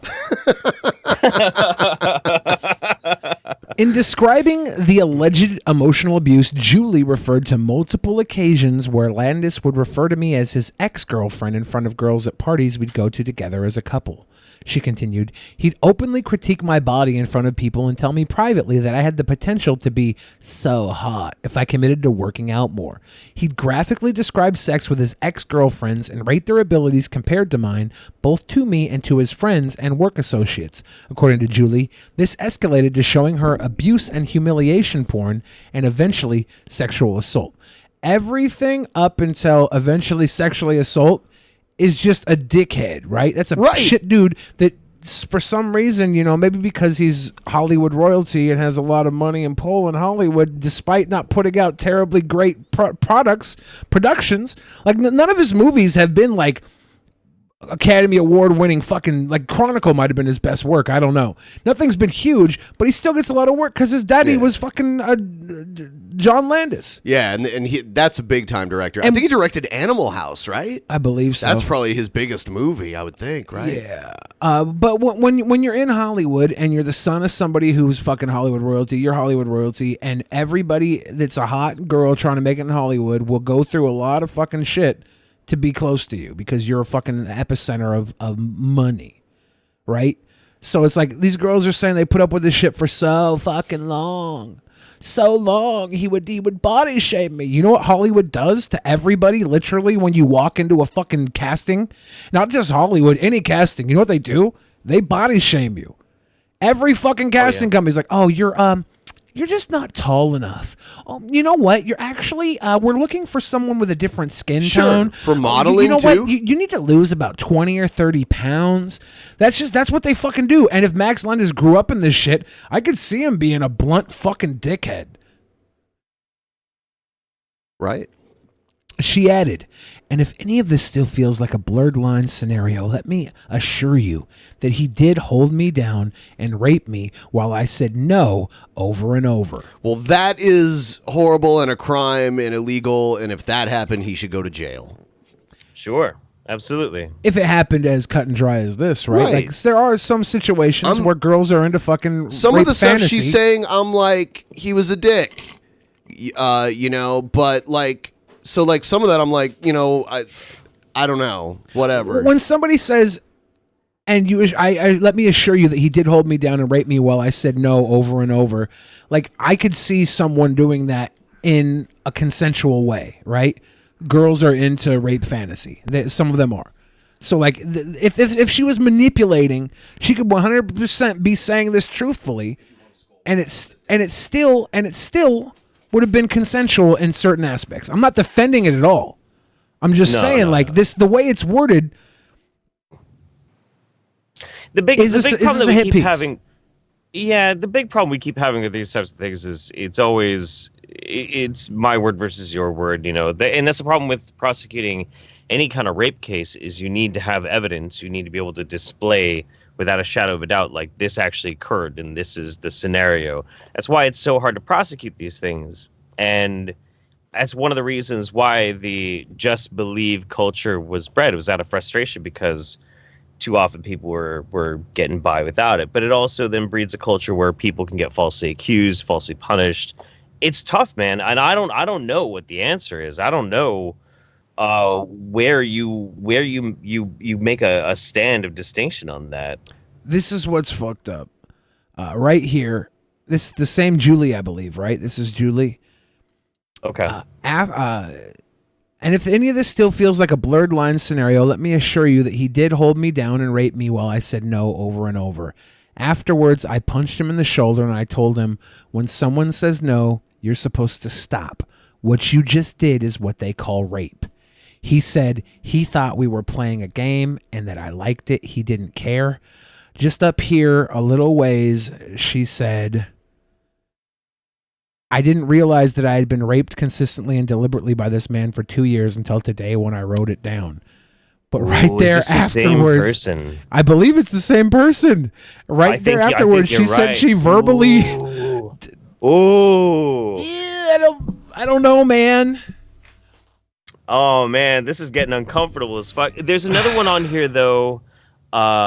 There's actually there's a bunch of these allegations. It gets worse and worse. I'm sure it does, and I'm not trying to defend Max Landis here. I'm just trying to look at this with the eye of reasonable doubt. And honestly, I want to trust these women 100%. I do.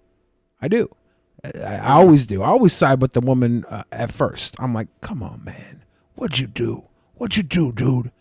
But fuck.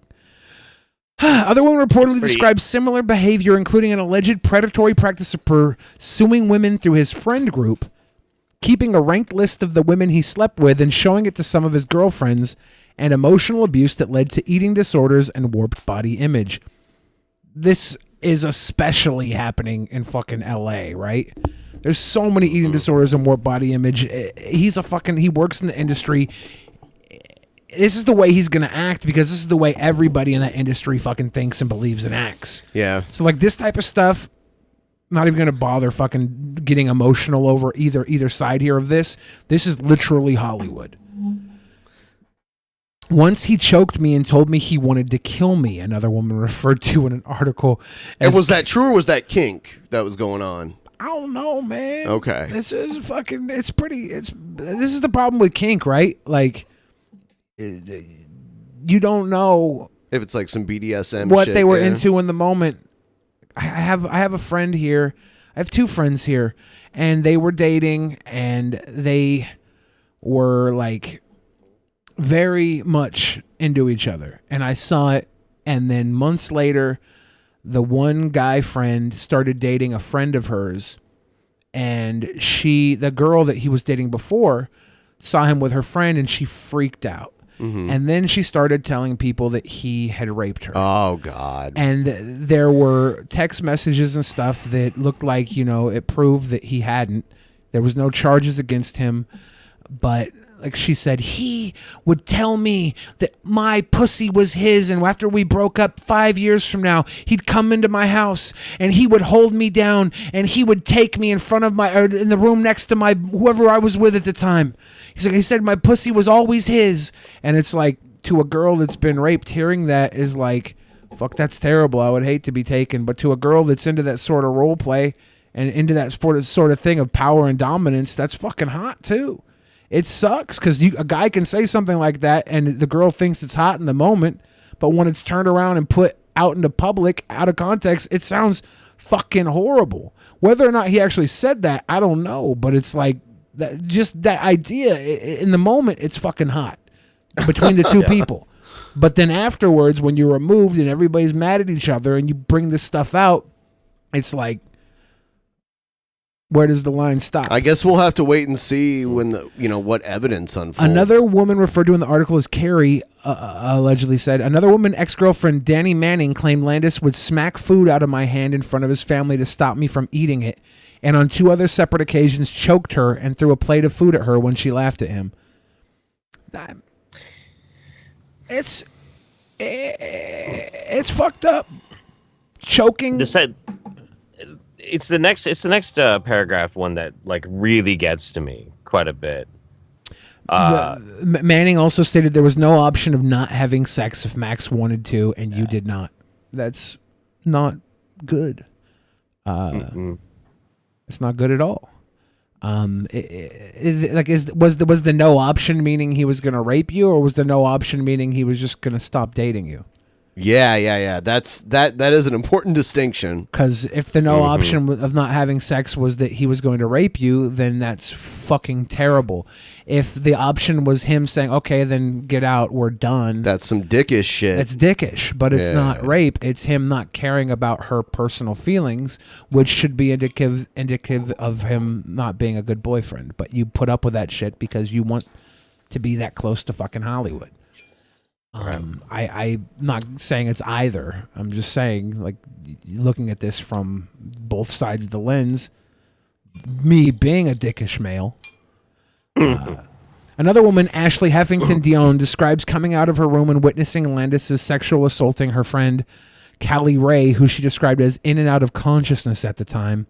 Ray is listed in court documents for what the Daily Beast reports to be a September 2008 Miami Circuit Court case on domestic violence that was eventually dropped. That's fucked up. That's the one that's really sketchy to me, because that one actually has at least a paper trail to it. Yeah, that's fucked up. And in 2017, an anonymous woman wrote an account on Medium that detailed an alleged instance of sexual assault by Landis. Multiple women referred to this account and alleged similar behavior.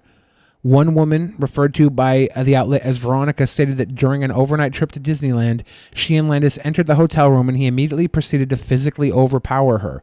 He pinned me to one of the beds, face down, and began touching my crotch through my leggings, she said.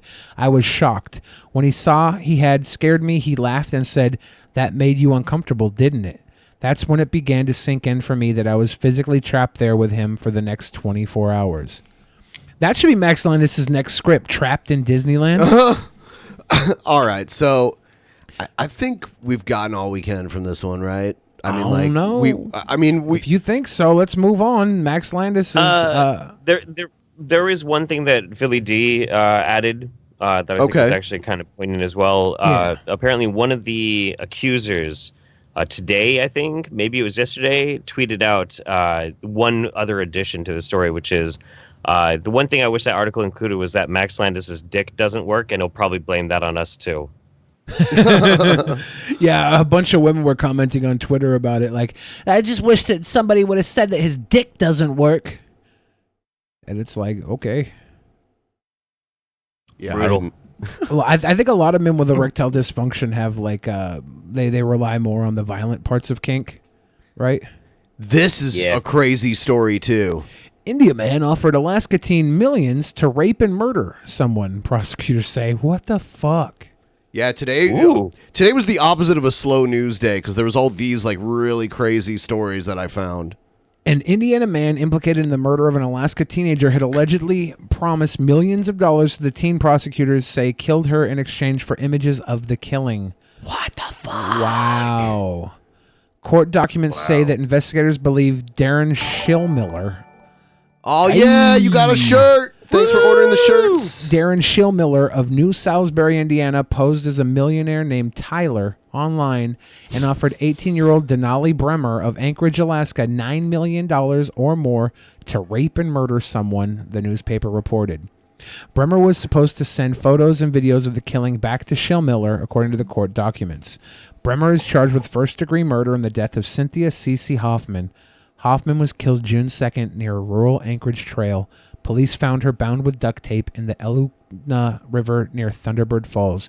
She had been shot in the back of the head. Wow. Wow. My God. On Tuesday, federal prosecutors announced the arrest of Schillmiller on child pornography charges. He is charged with production of visual depiction of minors in sexually explicit conduct and attempted receipt of those depictions. Online court records do not list his attorney who could comment on the case. In a criminal complaint, FBI agent Jessica Hayes said Schillmiller directed the recording of sexually exploited girls by Bremer. Bremer is represented by the Alaska Public Defender's Office. It has a policy of not commenting on pending cases. Court documents allege Bremer recruited 4 friends to help plan and execute the killing of Hoffman, who family members told the Daily News had a developmental disability and had previously described Bremer as her best friend. This is so crazy. How can I live in this world with all this fucking insanity? Bremer told police that she had Caden McIntosh, 16, accompanied Hoffman to the popular trail and planned to take photos of each other tied up. Man. I have a lot of model friends who go do photo shoots in the middle of the fucking woods. And with sketchy ass old crusty with dudes. sketchy motherfuckers, and I could see them letting themselves get tied up for a fucking photo shoot with some guy they trust but barely fucking know. And this, and then they get Zodiac, man. This makes me sick, dude. Yeah. We'll do one more and then we'll read the Streamlabs. Looks like only a few came through anyway. Who would have known this would turn into like the rape and murder episode? I mean, we started out with such great topics like O.J. Simpson and Bill Cosby. Yeah, how did it go that direction? Really? I don't know. And really, slowly we had the school shooting guy that said the N-word, and since he said the N-word and got kicked out of Harvard, we appropriated all the black killers and rapists, and we started going into the white people being killers and racists. White people, stop appropriating black culture. Fuck. Oh man. Oh man. Worst joke of the night right there. That's pretty good, actually. Worst joke of the night. Oh man. The fuck? What? Oh shit. I know what's going on now. Oh shit, no, not that. This. JF! I can't find the mayonnaise! JF! My love, I told you, you left it on your bicycle in the basket. You were slathering up before you went on your naked back ride. Oh shit, never mind. JF, I'm getting a phone call, hold on. Hello? You're not allowed to get on the phone. Okay. Hello, JF, are you there on the second phone? You've called the Pokemon Go hotline. Billy's currently busy playing Pokemon Go. Please call back in 4 to 8 hours. Thank you very much.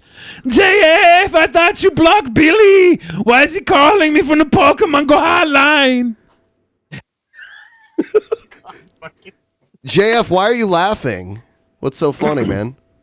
Listen, you have to be amused. The symphony, the comedy that is laugh. JF! I love my JF, help! Call the Pokemon Go hotline. There's a Snorlax in the mayonnaise. Get Billy down here to get the Snorlax out of the mayonnaise. My love, did I ever tell you you remind me of my favorite Pokemon, Psyduck? JF, rub my feet or I'm going to explode mayonnaise all over the bed. I do not like to... We have been through this, my love. I do not like to rub your feet. The webbing, it grosses me out. JF, at least lick at the mayonnaise off of my legs. Okay. Oh, man, I have to put an end to this. Oh, shit. Okay. All right. There we go. That was strange. Yeah. I don't know what happened there. Strange. Zip Pokemon.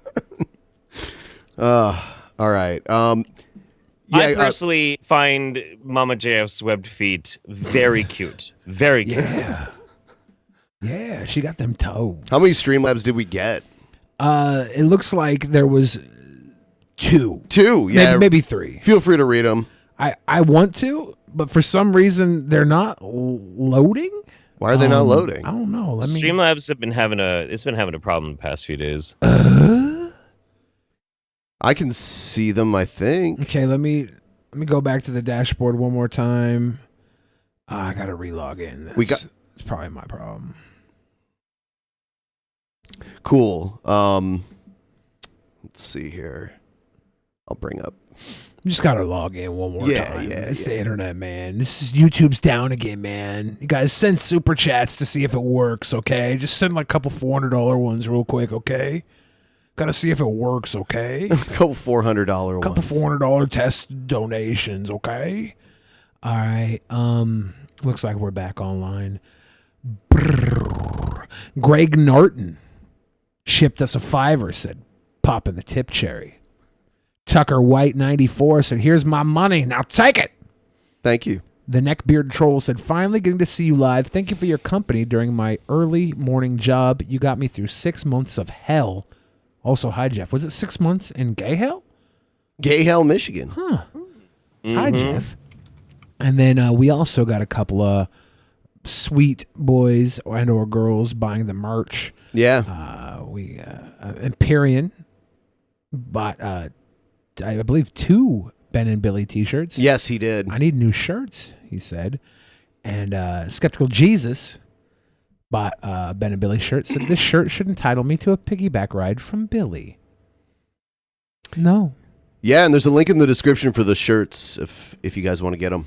Don't wear it. Don't wear it now. It's a cool design. I like that one. Yeah, Todd Horvath is the guy who made them, and he also sent me some other stuff, which is like it's Fallout parody art. Have you seen it?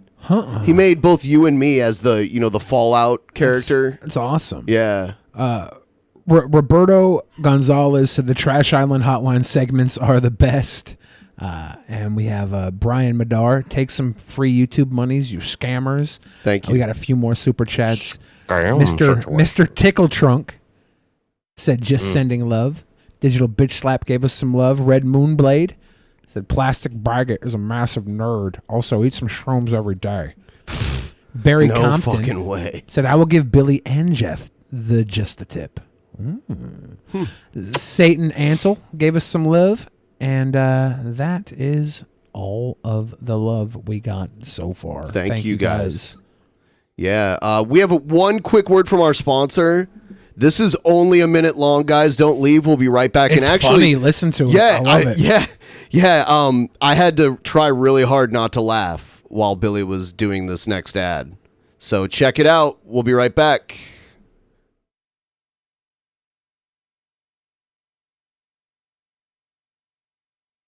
Support for the Drunken Peasants podcast comes from Manscaped, #1 in men's below-the-belt grooming. Manscaped offers precision-engineered tools for your family jewels. I remember one time I nicked my taint shaving with a regular razor. Not only was I bleeding down there, but every time I sat, it was very, very uncomfortable. That's why Manscaped has redesigned the electric trimmer. Their Lawnmower 2.0 has proprietary skin-safe technology, so this trimmer won't nick or snag your nuts. Manscaping accidents are finally a thing of the past, and you don't need to use the same trimmer on your face. That's just nasty. Manscaped also has the Crop Preserver, an anti-chafing ball deodorant and moisturizer. You already put deodorant on your armpits. Why not on the smelliest part of your body? Always use the right tools for the job. Your balls will thank you. Get 20% off plus free shipping and a free travel bag with the code PEASANTS at manscaped.com. That's 20% off with free shipping at manscaped.com and use code PEASANTS. PEASANTS. Yeah. So actually, it's a good deal for our listeners. Every time we get a new sponsor, they offer a deal to our listeners with a discount code.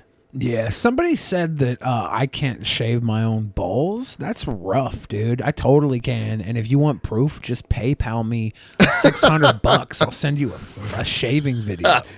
You know what you guys can do, actually? You can use the code peasants to order from Manscaped and send Billy a before and after picture DM. You don't need to do that. Yes. No, that's fine. Send Billy before and after You don't need to do that. ball Manscaped photos to Billy. That's not necessary. At Billy the Fridge on Twitter. That's not necessary. I'd rather you didn't do that. Do it. Please. Don't do that. Please. You can always send it to me and when we're hanging out in, what is it, 10 days? Is it 10 days we're all going to be hanging out? Yeah. And I'll ambush Billy when he's not looking with just BAM! Picture of a viewer balls. Don't use the word ambush in a Manscaped ad, okay? Because this is a no bush. Am-scroped.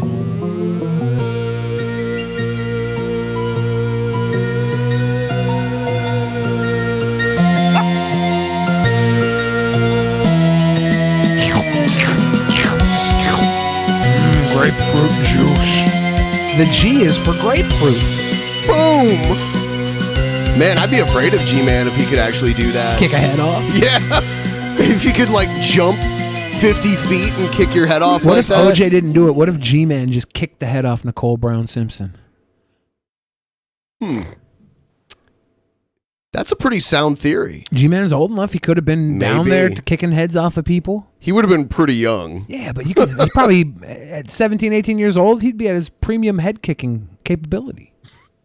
You know, Atheism is Unstoppable was at the OJ trial standing next to Richard Dreyfuss. Richard Dreyfuss.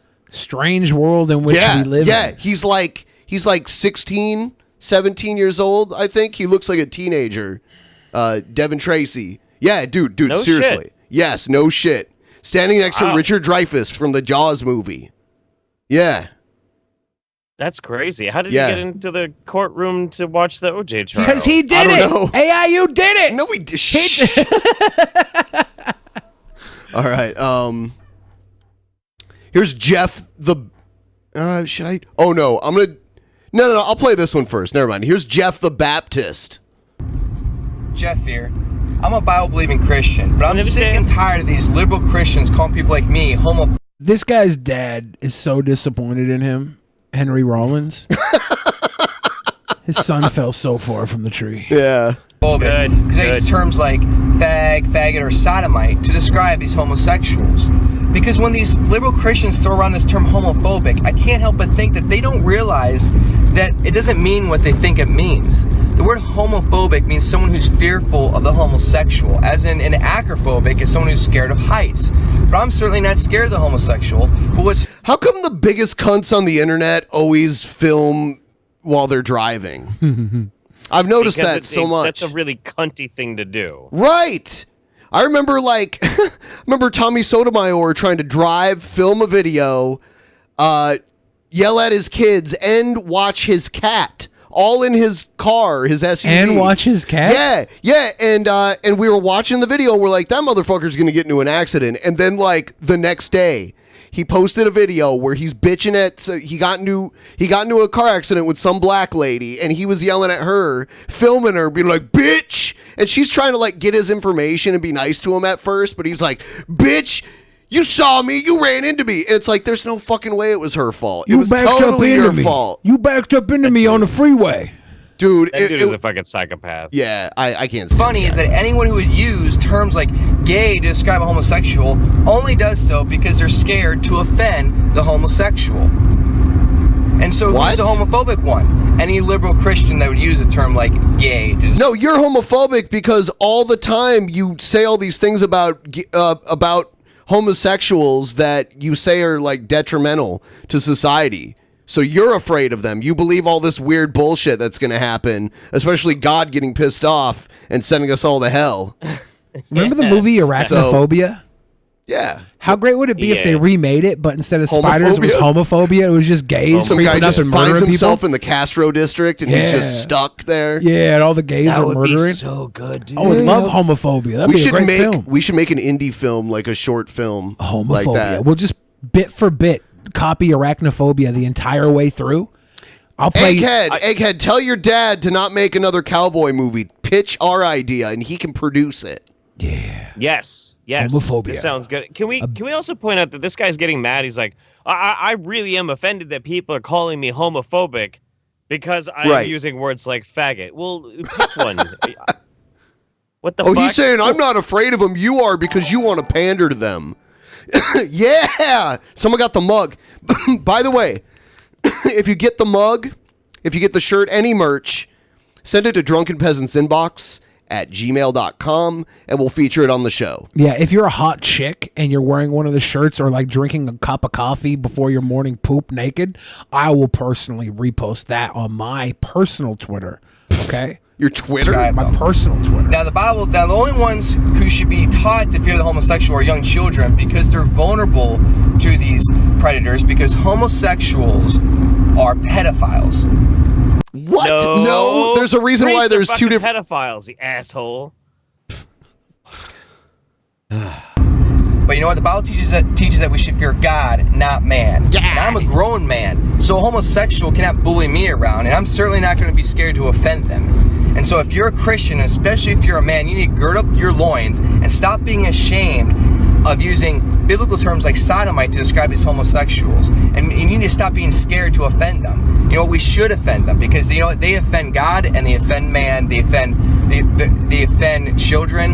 And so I'm going to use... I wonder why God's so sensitive.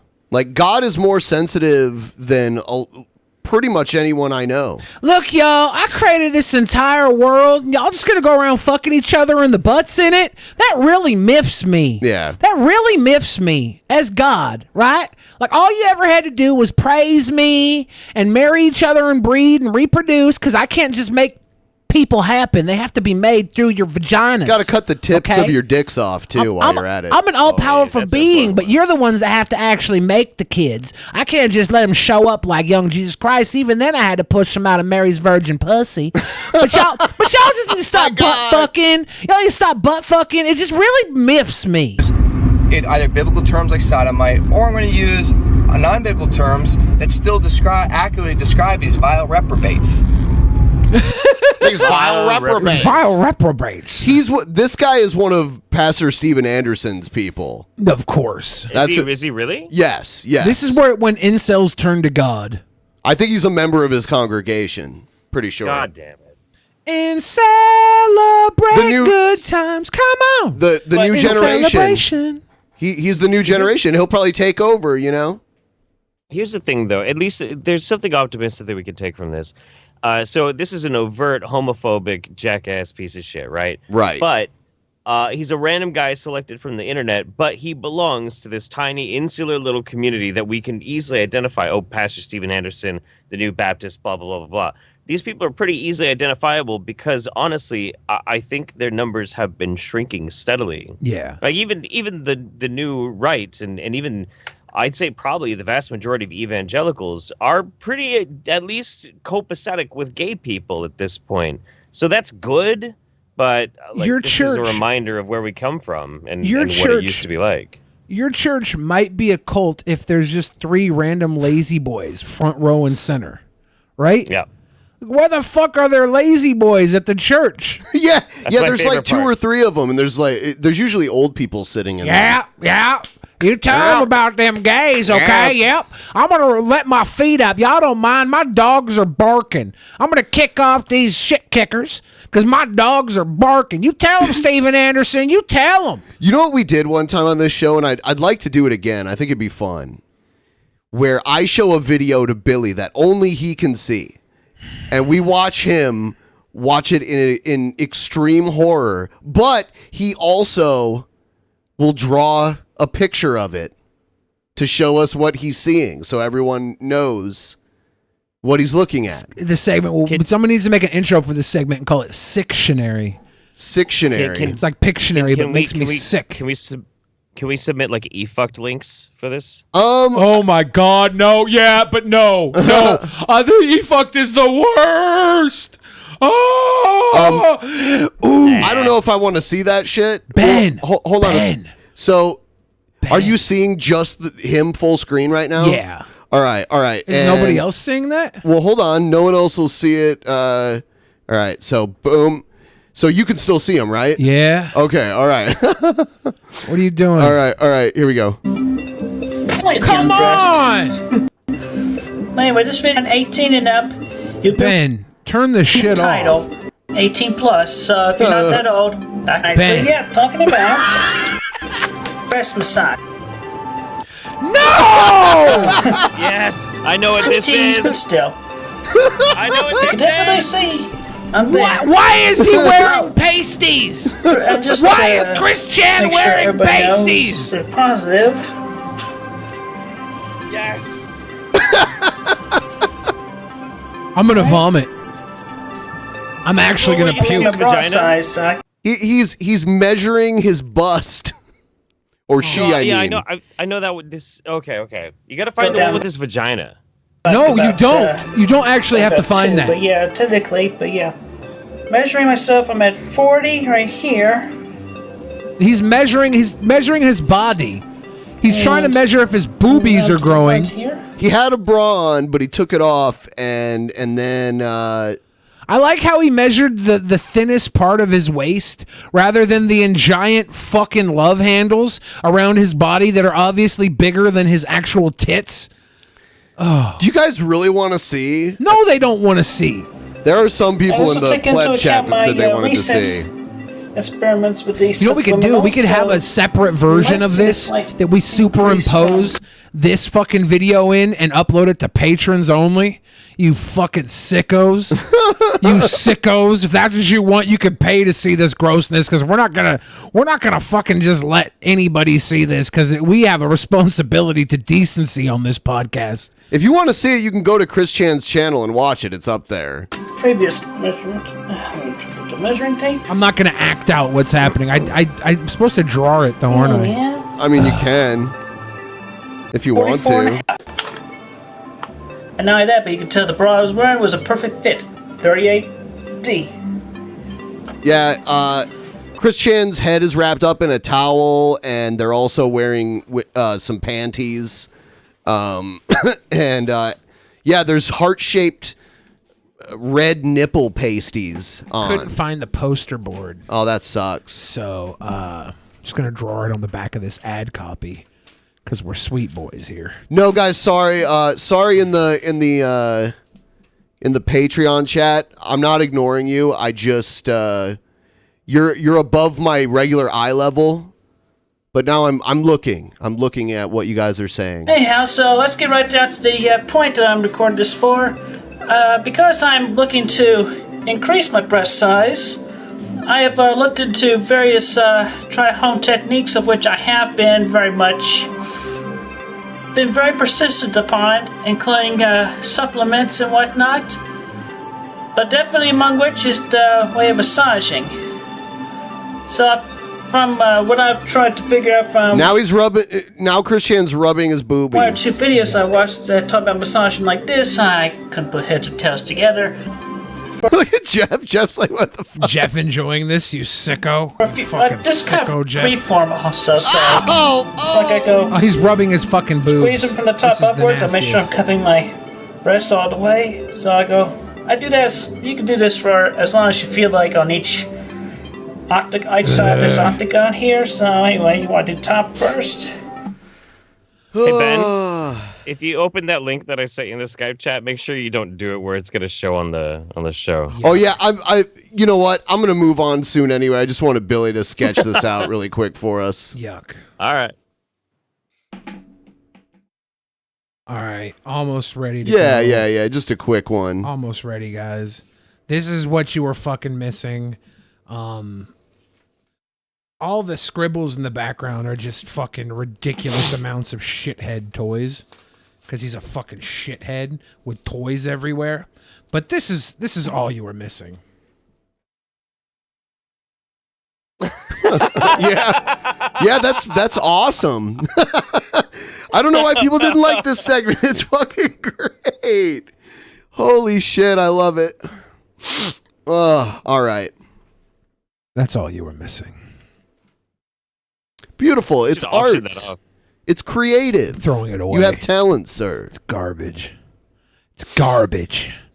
You're garbage, Verse 26, Benjamin! For this cause, God gave them up. Notice these words, unto vile affection. Now, we Notice can't how God see anything, though, right? describes It's black. This sin, it is I'll vile. fix it. See, there are... Yeah, sometimes I forget because I can see it. Where is it?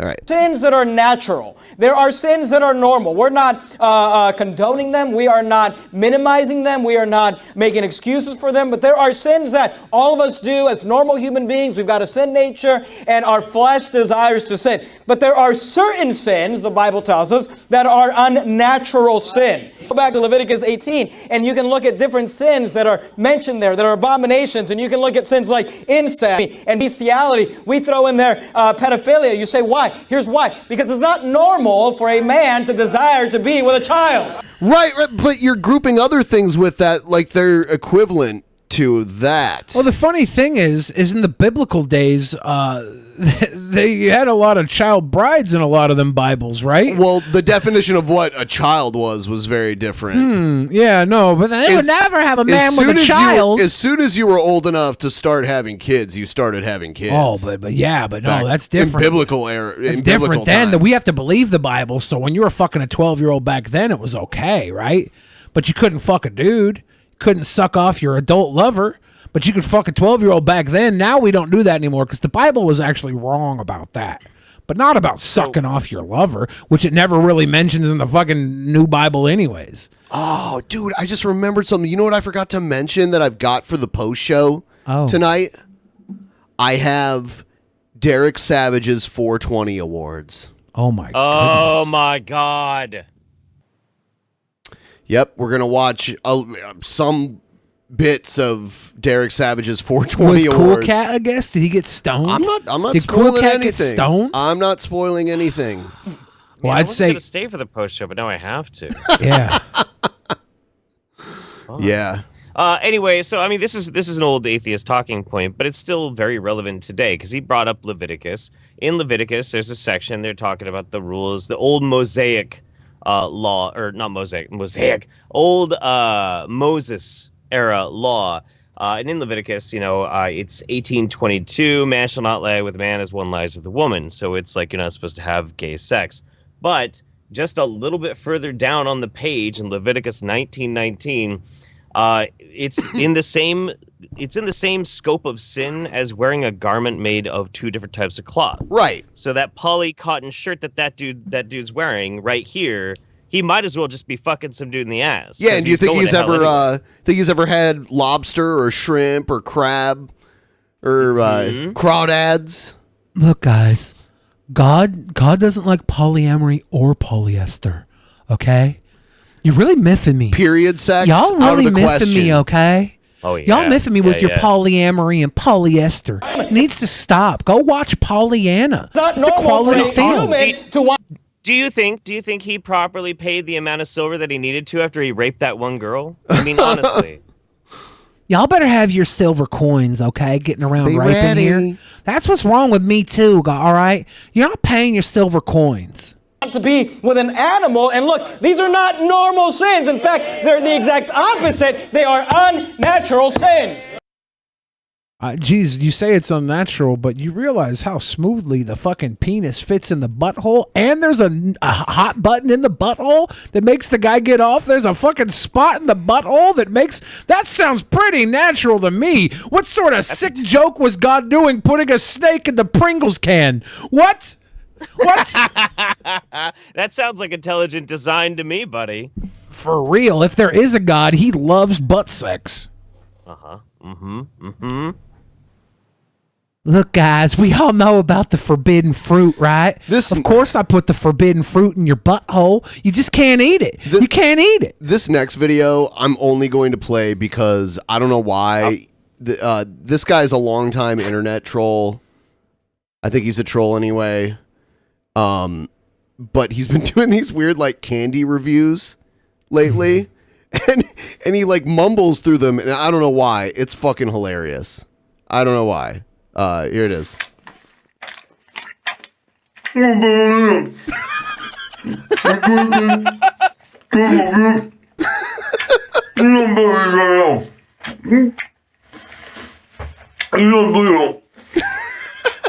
This wallpaper behind him, I had this type of wallpaper, not this exact design, but this type of wallpaper in my childhood bathroom when I was a little kid. Yeah. And I was a dumb kid, right? So I go to wipe my butt and I get a little poo-poo on my hand. And instead of washing my hands like a regular adult, I would just smear it across the fucking the wallpaper. Yeah. So whenever I see this wallpaper, I think of my little poop smears. That's gross. I'm sorry, dude. I was a little kid.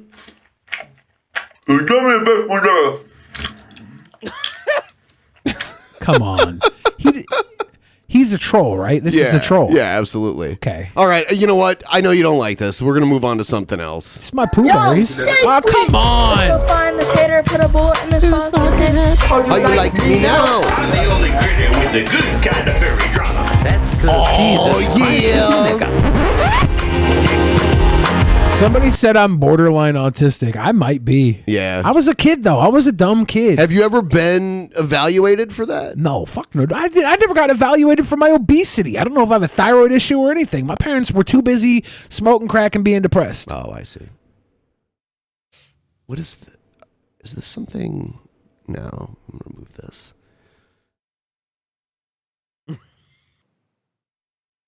Here it is. Okay. Here we go. Yo, MC green screen on the track. Yeah, in these streets, I green screen these streets.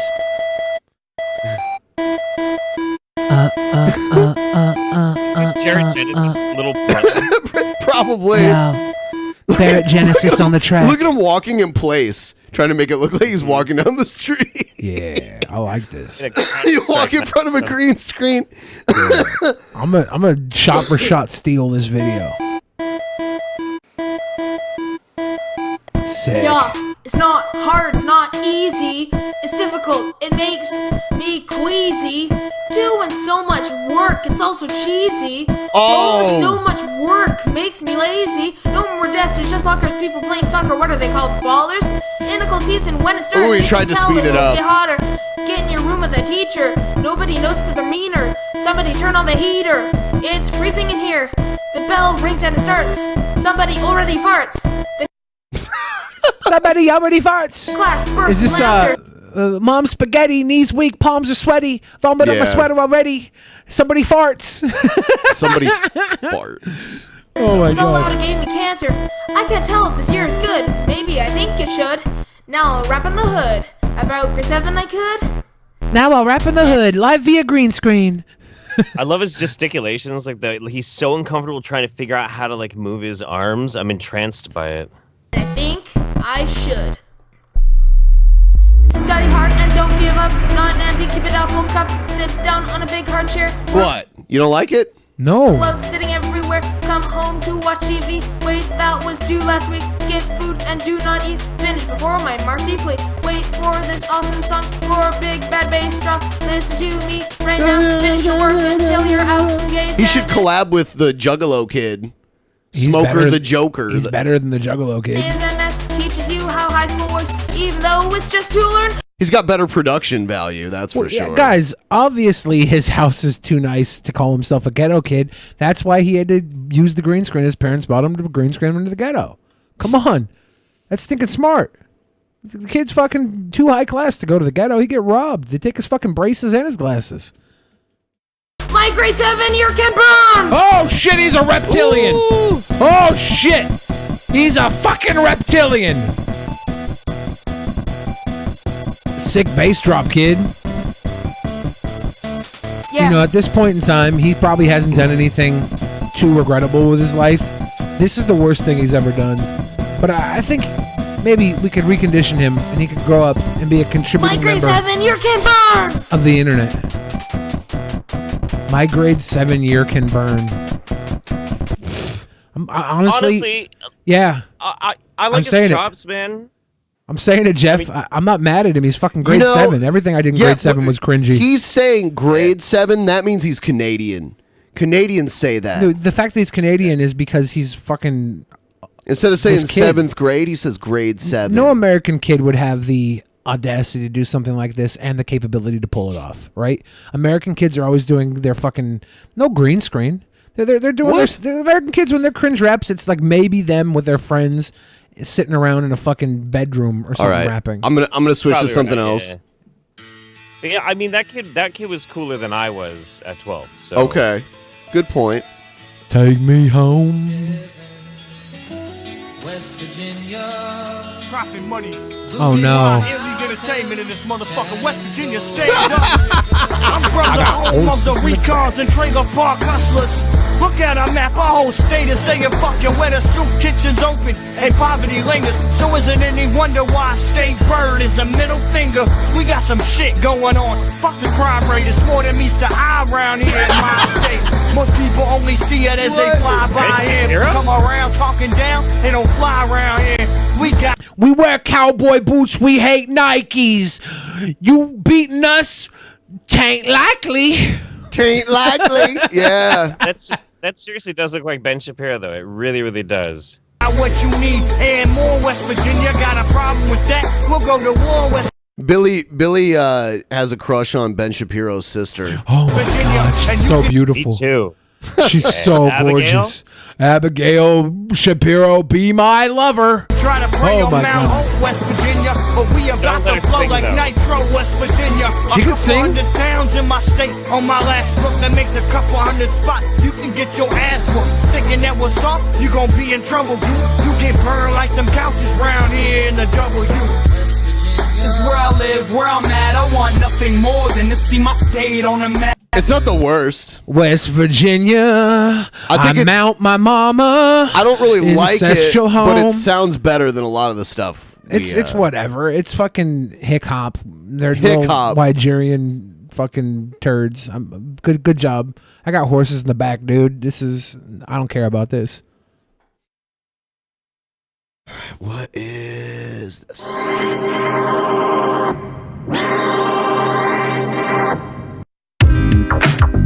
Oh, this can't be bad. Is this fucking Papa Pump Shoney's? Is this Scott Steiner Shoney's? Are they at a Shoney's? I don't know. Oh, okay. Hard at work on a Monday, thinking damn, there's gotta be a better way. Yeah, now you wish you stuck with the Cowboys, right? Oh, dude, I don't think this might be the same guys. No, it's not. Buy a lotto ticket, feeling good luck. Get done scratching and I'm out. I love rapping in a Denny's, man. It's just so hardcore. I have that same T-shirt that kid has. What, do you dance like him too? No. Are you wearing it right now? No, actually, but this is similar. It is a Captain America one. Ben loves America. He's so patriotic. Yeah. I'm fucking proud to be your friend, Ben. I have a whole room full of flags that are not the American flag hanging from the walls. Wow, I take it back. Yeah. You're Captain America when he went fucking rogue, dude. Yeah. Oh my God, you're not a sweet boy, Ben. Yeah. I just wanted to wallpaper the room with flags, so that's what I did. Okay. Yeah. Life ain't coming easy, but it looks pretty good on my IG. What you don't see take place 7 days a week. Dark circles on my eyes, cause my rent don't sleep. But I keep on, keeping on. Mine's half gone, Okay, rockin' pause. show till Right? dawn. Is this somebody who watches this show just sneaking their fucking rap video? I don't know. Why? What do you think of it? It's not cringy enough. Like, yeah, they're in the fucking diner sitting there. Yeah. They're doing these the early 90s level of conscious hip hop raps from a fucking diner. These are like, that guy's obviously someone's dad with the glasses. It's not Storch. Scott Storch's fucking fake brother. Like, this is it's all just fucking, it's not bad enough. It's just turd. All right, let's do this one then. Should I play You Deserve an Oscar? No. Okay. Lil Pink. Yo. Good days. I went through Someone up puberty some today. Good day when I keep Was that voice? bad days. How am I supposed to have a good dream? How'd when I guess keep the voice? Having all these bad dreams. How am I supposed to have a good day when no good ones keep fucking with these nasty girls, keep fucking with these lions, can't find a good one. Oh my God, look at this messy. I take it Oh back. shit. Kids is packing Jared, heat. This is Jared Genesis's little brother. The messy room, but he's got a fucking gun. That's scary. This is Garrett Genesis. On my Instagram story. Maybe that's why we haven't seen Jared. It's a BB gun, dude. Girl, fucking kid. Find a good girl. Maybe want I'm a looking. good girl. Want a good bitch to call mine. Want a good You know how you get a good girl? Got a Clean mind your and fucking can't room. think for herself. And then stop talking like Oscar the Grouch. Sucking dick for cocaine behind his trash can. Why is he filming himself taking a shower? So people This is can awful. see that those fucking pimples on his face are clean. Fucking want me. Fucking see me and they see me less than fucking human be. Cause I make fucking music. Are those mini marshmallows? Are those actual fucking... What the fuck? Those are breath mints. Yeah, those are breath mints. Is he doing blow? No, he's doing breath mints. End of the stick and fucking life. I have a good life. Yeah, I might not. I got a walk-in closet. Of a shitty I got person, Deadpool but on a nobody unicorn likes on me. my wall, Wait, bitch. pause. We gotta appreciate the fucking the wall art, the like super edgy shit, and then I of got course a the Rick and Deadpool. Morty poster of the Trix Bunny. I got Rob Zombie dressed up like Bob Marley.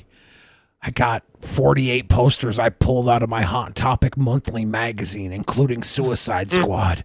Who am I, God? I put the gun to my head and I pull the trigger. Dude, this next one is disturbing. Oh? Yeah. Yo, YouTube, this goes out to my son, autistic. He has severe mental illness, as he thinks real gentle stillness. He's a genius. He's got all the bitches on Skype. I think He this guy raised might the have had a height. stroke at some He's point. the cutest, handsome one besides myself. Fuck you in the bun. I told you I'm here to win. Did Dusty's owner pay for this cameo? I'm gonna go hard as fuck. Autistic, you are my favorite son. I will bless you hard. I will bless you hard for giving me this Laura girl. When she shows up at my house, you will be the maid king in the next life. I will bring your spirit back to life, and that's a promise. You will live with me Is for this your a second rap? life, and you It's will like- become an alien. He's like, he enters and leaves it. Is it spoken turd? I guess so. It's kind of dumb. I'm so ugly that you spit your tooth. I'm the god. I got a squad. I'm a saint. I fuck a bitch till she faint. I just might bust a nut in your ass, autistic, and say I'm gay. Suck your dick the whole way. I might do it as my way, the highway, holding on the pedal for the middle because we're going fast. And if you ain't first, you're last. I pull the trigger saying, peace, nigger. I said you. What the fuck? Hold up. Roll that one back really quick. Roll that one back. Roll that one back. Okay. Play. A bitch till she faint. I just might bust a nut in your ass, autistic, and say I'm gay. Suck your dick the whole way. I might do it as my way, the highway, holding on the pedal for the middle because we're going fast. And if you ain't first, you're last. I pull the trigger saying. I pull the trigger. He dropped the A at the end of trigger. Yeah. But then when he rhymed it, he put the hard R. He put the hard R. What the fuck? You're gonna fucking put the A at the end of trigger and then hard R? What the fuck, dude? What the fuck? Put it to the head and pull the trigger. Got a hard bar, drop a hard bar on the word. No! You can't do that! Holy shit.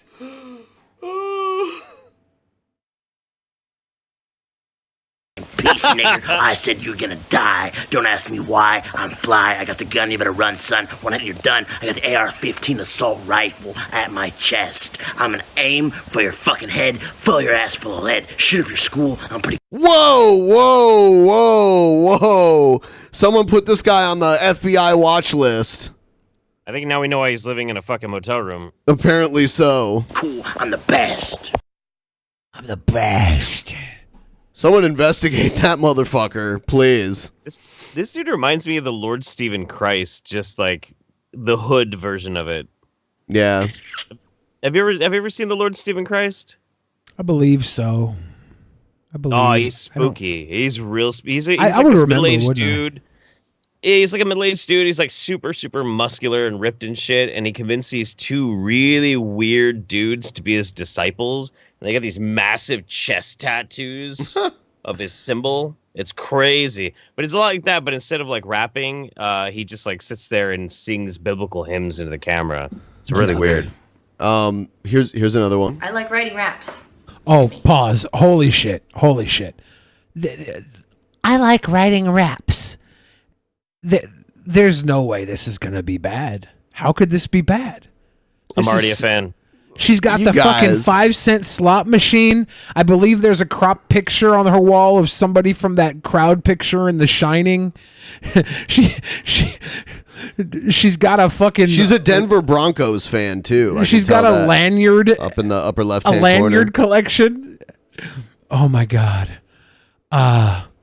Did she really put a ghetto-inspired graffiti background on her Apple Macintosh computer to perform her raps in front of? Yeah. She's got a spindle of CDs back behind the computer, too. Oh, my God. You see that? Everything about this woman is somebody that I would love to date. Oh, my God. I want to marry this woman. Well, listen to her rap first. Oh, yeah. No, there's no chance it's going to be bad. She's beautiful in every single way. She's the stunning redhead that's coming from my heart. Now, obliterate me with lyrics, much like Natalie Portman once did to win my heart. Rapper. Boop tube, boop tube, boop tube, boop tube, boop tube. Got my graffiti wall. I want to write raps every week. I can't freestyle, guys. She's a troll. She's a fucking troll. Let's hear the rap. Maybe later. So here we go. Yes, I'm in love with an old man. I felt like I slipped on a banana and broke a hip. Now this is how I'm feeling. This geriatric love is oh so real. And he snores like he's sawing trees, losing teeth and smells like beef. His sphincter's broke. I gotta put a condom on my finger and rub it on his bottom. But he only has eyes for me. Got them cataracts, so all he sees is me. Matter of fact, them bitches try to get them some, but to my baby, I'm the only one. My honey's got no money, no, cause I ain't toe tagging like Anna Nicole. He ain't no hog, in fact, he never had a job. This is and really horrible. He's my dog. Oh, got him! She's doing ASMR right there. Yeah. She has to rub his butthole every day. Hope you enjoyed it. With a condom on her finger. Yeah, dude, that was not bad. How did I was expecting to totally denounce her as my one true love, but she just married. trolled. I don't care if she's fucking married. Okay. You think that's ever stopped me before? Every woman I've ever dated had a husband. Fuck out of here, dude. Yeah, exactly, Jeff. Watch your fucking back, dude. Memory's about to be a memory, dude. Whoa. Holy shit. Wow. Oh my God. Here's I love you, I'm kidding. I love you, I'm kidding. This one's dedicated to Jeff right here. He's gonna love this cringe rap. Here it is. It's the calm before the storm out here. Oh God. Wait, how was I gonna start this off? I forgot. It's a response to Eminem, the Eminem parking garage rap. Oh yeah. Okay. Eminem, you're named after candy. I saw you made a video about my daddy. Are you really that dumb, or did? Honestly, this sounds like the way John Cena raps. Oh, suck it, you fucking biased asshole. This is how John. No. John Cena's way better. When John than this. Cena's like cutting his rap promos back in the day. Well, his promos are still better than this. You relapse on Lassa has a weird fucking vocal inflection he's putting on. It's gross. Why don't you stick to songs about killing your mom like Bambi? How he had to like splice in a picture of Xanax because he wanted to make sure everybody knew what he meant when he said Xanny. Like, by the way, it's hood for Xanax, guys. Just, because all the people who watch his shit are like 40. Is that even still a channel? I'd rather waste my time watching white girls in flannel. That would be racist, so we're not going to talk about that. But if we did... Remember Shaggy 2 Dope and Big Money Hustlers? Like, he rapped all of his lines. It was like that. This could taste a whole lot better if you weren't getting robbed for your cheddar. I like Big Money Hustlers. We should watch one of those. That's a so bad it's good kind of movie. We should watch one of those. It'd be a lot more entertaining than your washed up Democrat talking point propaganda piece of shit you call a rap. Honestly, Em. Yeah, that one hurt, didn't it? You're a sellout, not anointed. It's funny that you represent Detroit. Cause on election day, Michigan gave Trump 16 points. Without Detroit, Trump probably couldn't win. No. Trump did not win Detroit. He won the state of Michigan. He did not win Detroit. No. Do you even understand the demographics of Detroit? Do you understand Ben's hatred for Michigan, that he will defend Detroit just to hate Michigan? Right. This is the thing though. This is Baked Alaska, and Baked doesn't mean a fucking word that he says. He never has. Like, this is back when he was like a hardcore Trumper. Now he's hardcore into Yang. He'll be hardcore into whatever it is that he thinks is going to make him popular. My favorite there's thing... a 1,000,001 reasons to shit all over Baked Alaska, but I will give him this. His girlfriend is one of the hottest fucking people on the goddamn internet right now. Really? Oh, yeah, she's a racist, uncontrollable, emotional, mental idiot, but, you know, she's hot as fuck. My favorite thing about Baked Alaska is how he went SJW cuck for a week when he was dating Sweet Aaron, and then she ditched him. That fucking flip-turn loser. Garbage fucking human. But hey, if he's dating a hot racist chick, then more power to him. Remember he was trying to get with Aaron, though? That's what I just said. Yeah, and he turned SJW cuck because of her, and then she ditched him and punked him out in front of everybody. Yeah. And then he's like, I don't really believe in SJW cuckiness, guys. I was just a regular cuck, changing my entire viewpoint for some girl that wouldn't sit by me. Wah, wah, wah. But you know who also was like super, super into Sweet Aaron, right? Who? Do you remember who?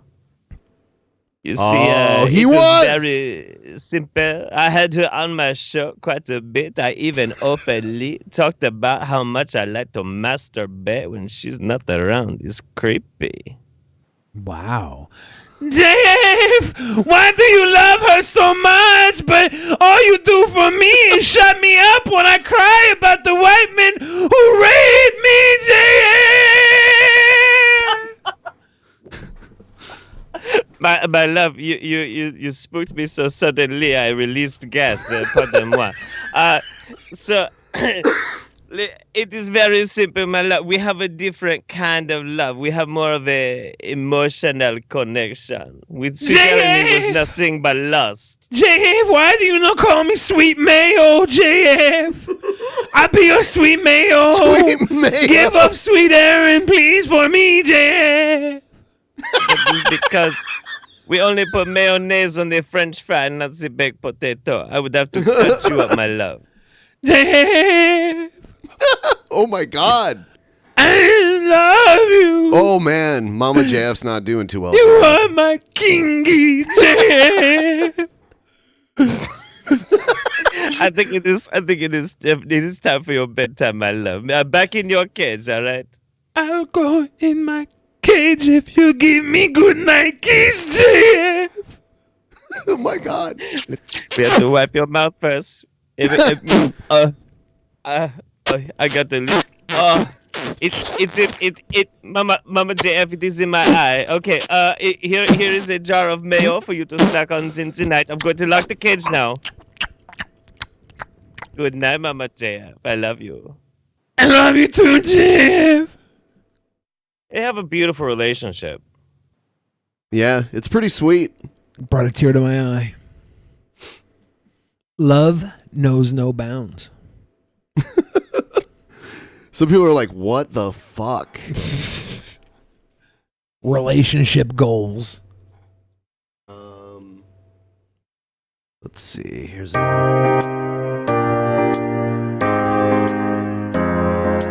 Yo, DJ Mastermind on the track.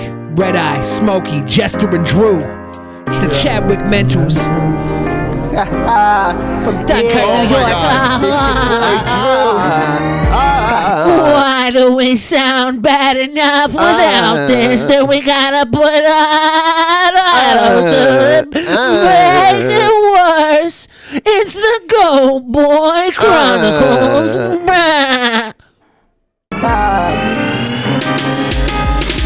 Talk shit about me and I will shit on you. If you feeling foggy, come leap on through. I show you how niggas in Dunkirk do. If you try to rip me off and stay in town. Don't care what race this guy is. He doesn't have the bravado in his voice to drop the N-bomb. I know we can't see him. I'm not being prejudiced here. It's a complete vocal thing. He sounded like a fucking child talking about his Happy Meal toy. But instead it was the N-bomb. Fuck you. Go to hell. Not gay hell either. Actual hell. Couple days later, you're in the ground. I don't care, your bitch giving me head. Try to fuck with me, you'll end up dead. Cops around here ain't nothing but a joke. If you need to get off a charge, just offer some coke. I'm not saying they dirty cops, but if they piss clean, I will give you my spleen. If What? not If saying you they're- piss clean, I will give you my spleen. I'm not saying they're dirty cops, but if they piss clean, I'll give you my spleen. This is the fucking worst, dude. Holy shit. Everything about this is Yeah. scum. I honestly, if there's gonna be another Chernobyl, let's build a nuclear reactor in Dunkirk, New York, and we'll put Mama JF in charge of the safety protocol. I'm just saying. This could only be a win-win situation. Entertaining episode. Thanks. Thank guys. you. Yeah, it's been pretty good. I think it's been a great time. It's always a good time when we got our fucking buddy Jeff Holiday on the show. We're gonna have Wizard of Cause on the next show. Nice. Yeah. Nice, dude. Yes. Them boys. Them boys. This is the last cringe rap I have. This is the last cringe rap I think I'll ever listen to, Ben. It's been a good time knowing People you. love it. It's been a good time knowing you. I gotta go. If you Hanging up have the jersey. anything you want to send in that you think will fit on the show, whether that'll be, whether that be articles or whatever, anything, send it to drunkenpeasantsinbox at gmail.com. If you have not already liked the stream, you should. There's been consistently over 800 live viewers the entire stream. Yeah. So all of you guys should like the stream And make sure you're subscribed. If anybody out there has a segment name from when Ben makes me watch something you guys can't see, come up with a segment name for that, and and an intro, and then gouge your eyes out because I don't know, I have to fucking do it myself. You guys should too. Yeah. Hey, so gross. Billy, before we do this next cringe rap, I have a real quick rap question for you. Who do you prefer, Eminem or LP? I prefer Eminem. I didn't Really? listen to a lot of LP. I prefer JLP. I didn't listen to a lot of LP. LP's good.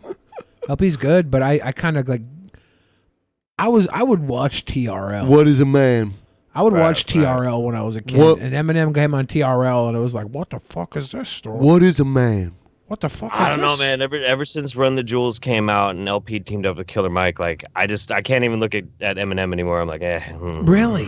Because I prefer Killer Mike over LP. Right? I've been on Run the Jewels for a long time, but like LP was around way before Killer Mike, and I never got into him. I never got into him like I did young Eminem, but that's because Eminem came out in the fucking 90s and was everywhere, so I just kind of sucked it down. Did you ever see Eminem live? No. I got to see him live once, and it was at the most unlikely place. Where? It was at the Warp Tour. Yeah, Warp Tour. Yeah. It was the first year he was really touring after his big break happened. LP's dope. I'm not talking shit. It's just like I just think Eminem hit me at a time where it mattered more to me, I was trying to fill that void of Tupac dying, and I'm like, who's next? And DMX was there for a while, and I was like, fuck yeah, DMX is fucking hard, dude. Even I had DMX those is fucking CDs hard. back in the day. Yeah, and then Eminem came out, I was like, oh yeah, Eminem's fucking great. What was it? The one DMX, it was like Flesh of My Flesh or something like that. The one where he's all bloody on the cover. Yeah, flesh of my flesh, blood of my blood. Yeah. I got blood on my hands because I fucked your corpse. I got blood on my hands.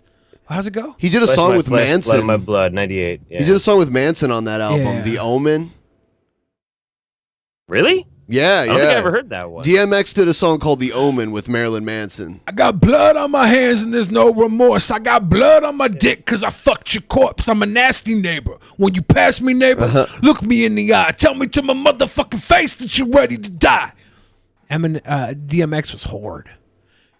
Yeah, it was horde.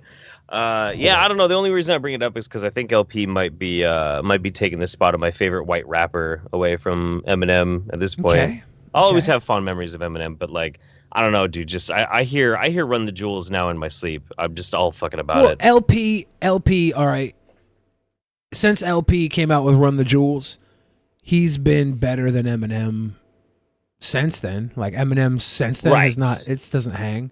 But I don't really care. It does not erase the Marshall Mathers era. Like not even close. Dude, I don't care enough about music today to like formulate really deep opinions on it. I think I got through that level of my life where I was like really passionate about listening to rap and fucking really feeling every lyric. Now I'm like, it might be this segment that killed my passion for rap. No, it might be, dude. No, it might be. It might be this fucking cringe rap shit. Because I'm like, even when I hear good stuff, I'm like, I've listened to more cringe rap than good rap. Okay, when I go turn on my Spotify, I listen to indie chill covers. I don't listen to rap I remember one anymore. time I was riding in your car and you were listening to Cat Stevens. Yeah. I don't want to listen to rap anymore. Yeah, people probably envision you like thumping around in your car with like loud ass bass, listening to like Tupac or something. Oh man! But you listen to fucking Cat Stevens. I'm over here with Carly Rae Jepsen. Call me maybe. Fuck, dude. I just can't. I was listening to rap like this week, but it was an accident because I was up all night with a drunk friend, and he started telling my Google Home to play like different songs. And so Google Home put rap music on my Spotify, and then I just left it on because I actually do like rap music, but I haven't actively pursued. Baby, it's a wild world. Yeah, I actually have pursued like Childish Gambino and stuff here and there. I like listening to Childish. Sure. I don't know, man. What a weird name. He got it off of a name generator. I put on the Aesop Rock fucking station and just leave it at that. Yeah, like, that's A$AP pretty much all I Rock. listen to. It's good. It's good musica. It's good musica. I don't know, man. I don't know. Blasting Tegan and Sarah. Tegan and Sarah. Yeah. Billy is a poser. Man, I grew up a fucking screw up. No Effects had a song called "Creeping Out Sarah" about how Fat Mike was all fucked up at some music festival and creeped out Sarah from Tegan and Sarah. Wow. Yeah, trying to like ask them if they knew anyone who was selling pills or blow or anything like that. Yeah, pretty great. Yeah, whenever Hannibal and Monty ask me about new rap, I'm like, honestly, this last year, I don't want to listen to rap because of fucking cringe rap segment. I've listened to enough bad rap that good rap no longer quenches my thirst. My palate cleanser is fucking Cat Stevens, like Ben said. My palate cleanser is going and listening to Regina Spektor. Regina Spektor's cool. I know. Old punk usually does it pretty good for me too. If I get really sick of some genre of music that's out and I'm like oversaturated, like just go listen to some Stooges albums. I want to go see the Misfits with Danzig so bad because they're coming to this area, but the cheapest tickets where you actually get a seat and you don't have to sit up on the lawn are like $200 each. What? Yes, Because it's a headliner. It's the Misfits with Danzig. It's like something that people have been waiting for like almost like 35 years. And somebody said G.G. Allen. You don't listen to G.G. Allen, you watch G.G. Allen. His music was awful, but he was great. Keep on rocking in the free world.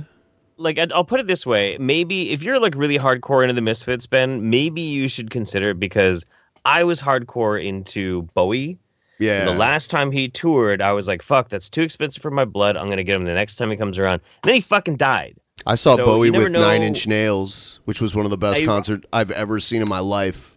I know, and now you have to bring it up around me all the time because that really hurts my soul so very much.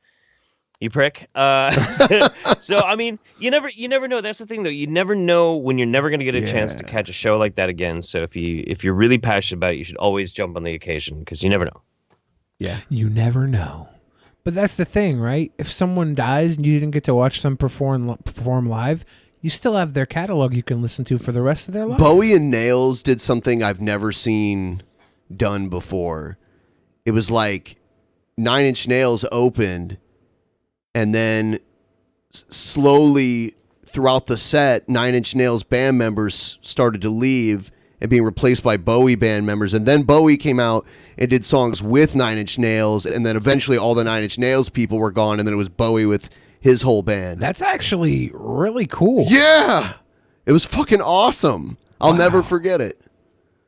That's really cool. Yeah. I'm wondering if there's like an old bootleg from that tour that has that shit going down. Yeah. Someone should find that for us and surprise us. I found a bootleg of a Manson show that I was actually at that was in like 94 or something like that. And you can hear you in the crowd screaming, "Show us your tits!" No. Thinking it was Marilyn Manson was a woman at the time. If that would have been the case, he would have already been shown his tits because I don't think he had a shirt on or anything. Ooh, hot. Yeah. Well, it's heart-shaped pasties. I want to shout out everybody who gave us Streamlabs today. Oh, someone said I saw Guar before Brocky's death. I ate at a Brazilian steakhouse with Guar because a guy that I used to hang out with from my hometown was the bass player for Guar for like 4 years. Yeah. Cool. Yeah. Yeah. It was pretty cool. Yeah. Guar. A few of them. I got to meet Dave. His real name is Dave, Odorous Arungus, and he was in a punk band too. It's called the Dave Brocky Experience. It's pretty cool. Mm-hmm. Check it out. I think we're gonna wrap it up and go into the post show. Yeah, we don't really have any other Streamlabs or Super Jets to talk about, but yeah, God, that sucks. I do believe. You know what? This was such a great episode. We didn't get a lot of super chats, but that's cool. I'm fine. I'm sure we'll come through by the end of the week. I do believe that there were some super chats though. Metroid Man said, "Hey there, sweet boys, take money." Thank you. We also had another, of course, Mars picked up one of the Ben and Billy shirts. I was a lady's crop top. Oh, wow. Hot. I say that because I also wear one when it's hot out, and it keeps my belly from getting too warm. Thank you guys again. Thank you, Jeff, for being here with us. I feel like you're not here enough lately, and that's great because I'm going to see you IRL very soon. Very soon. Hell yeah. All right. We will see you guys Thursday. For those of you that are either members of this channel or your $10 patrons or on Subscribestar, $10, you will be catching the post show tonight. We're going to watch Derek Savage's 420 Awards. Well, not the whole thing because it's really long, but we'll watch a little bit of it. We'll see you guys in the post show. Yeah. Good night.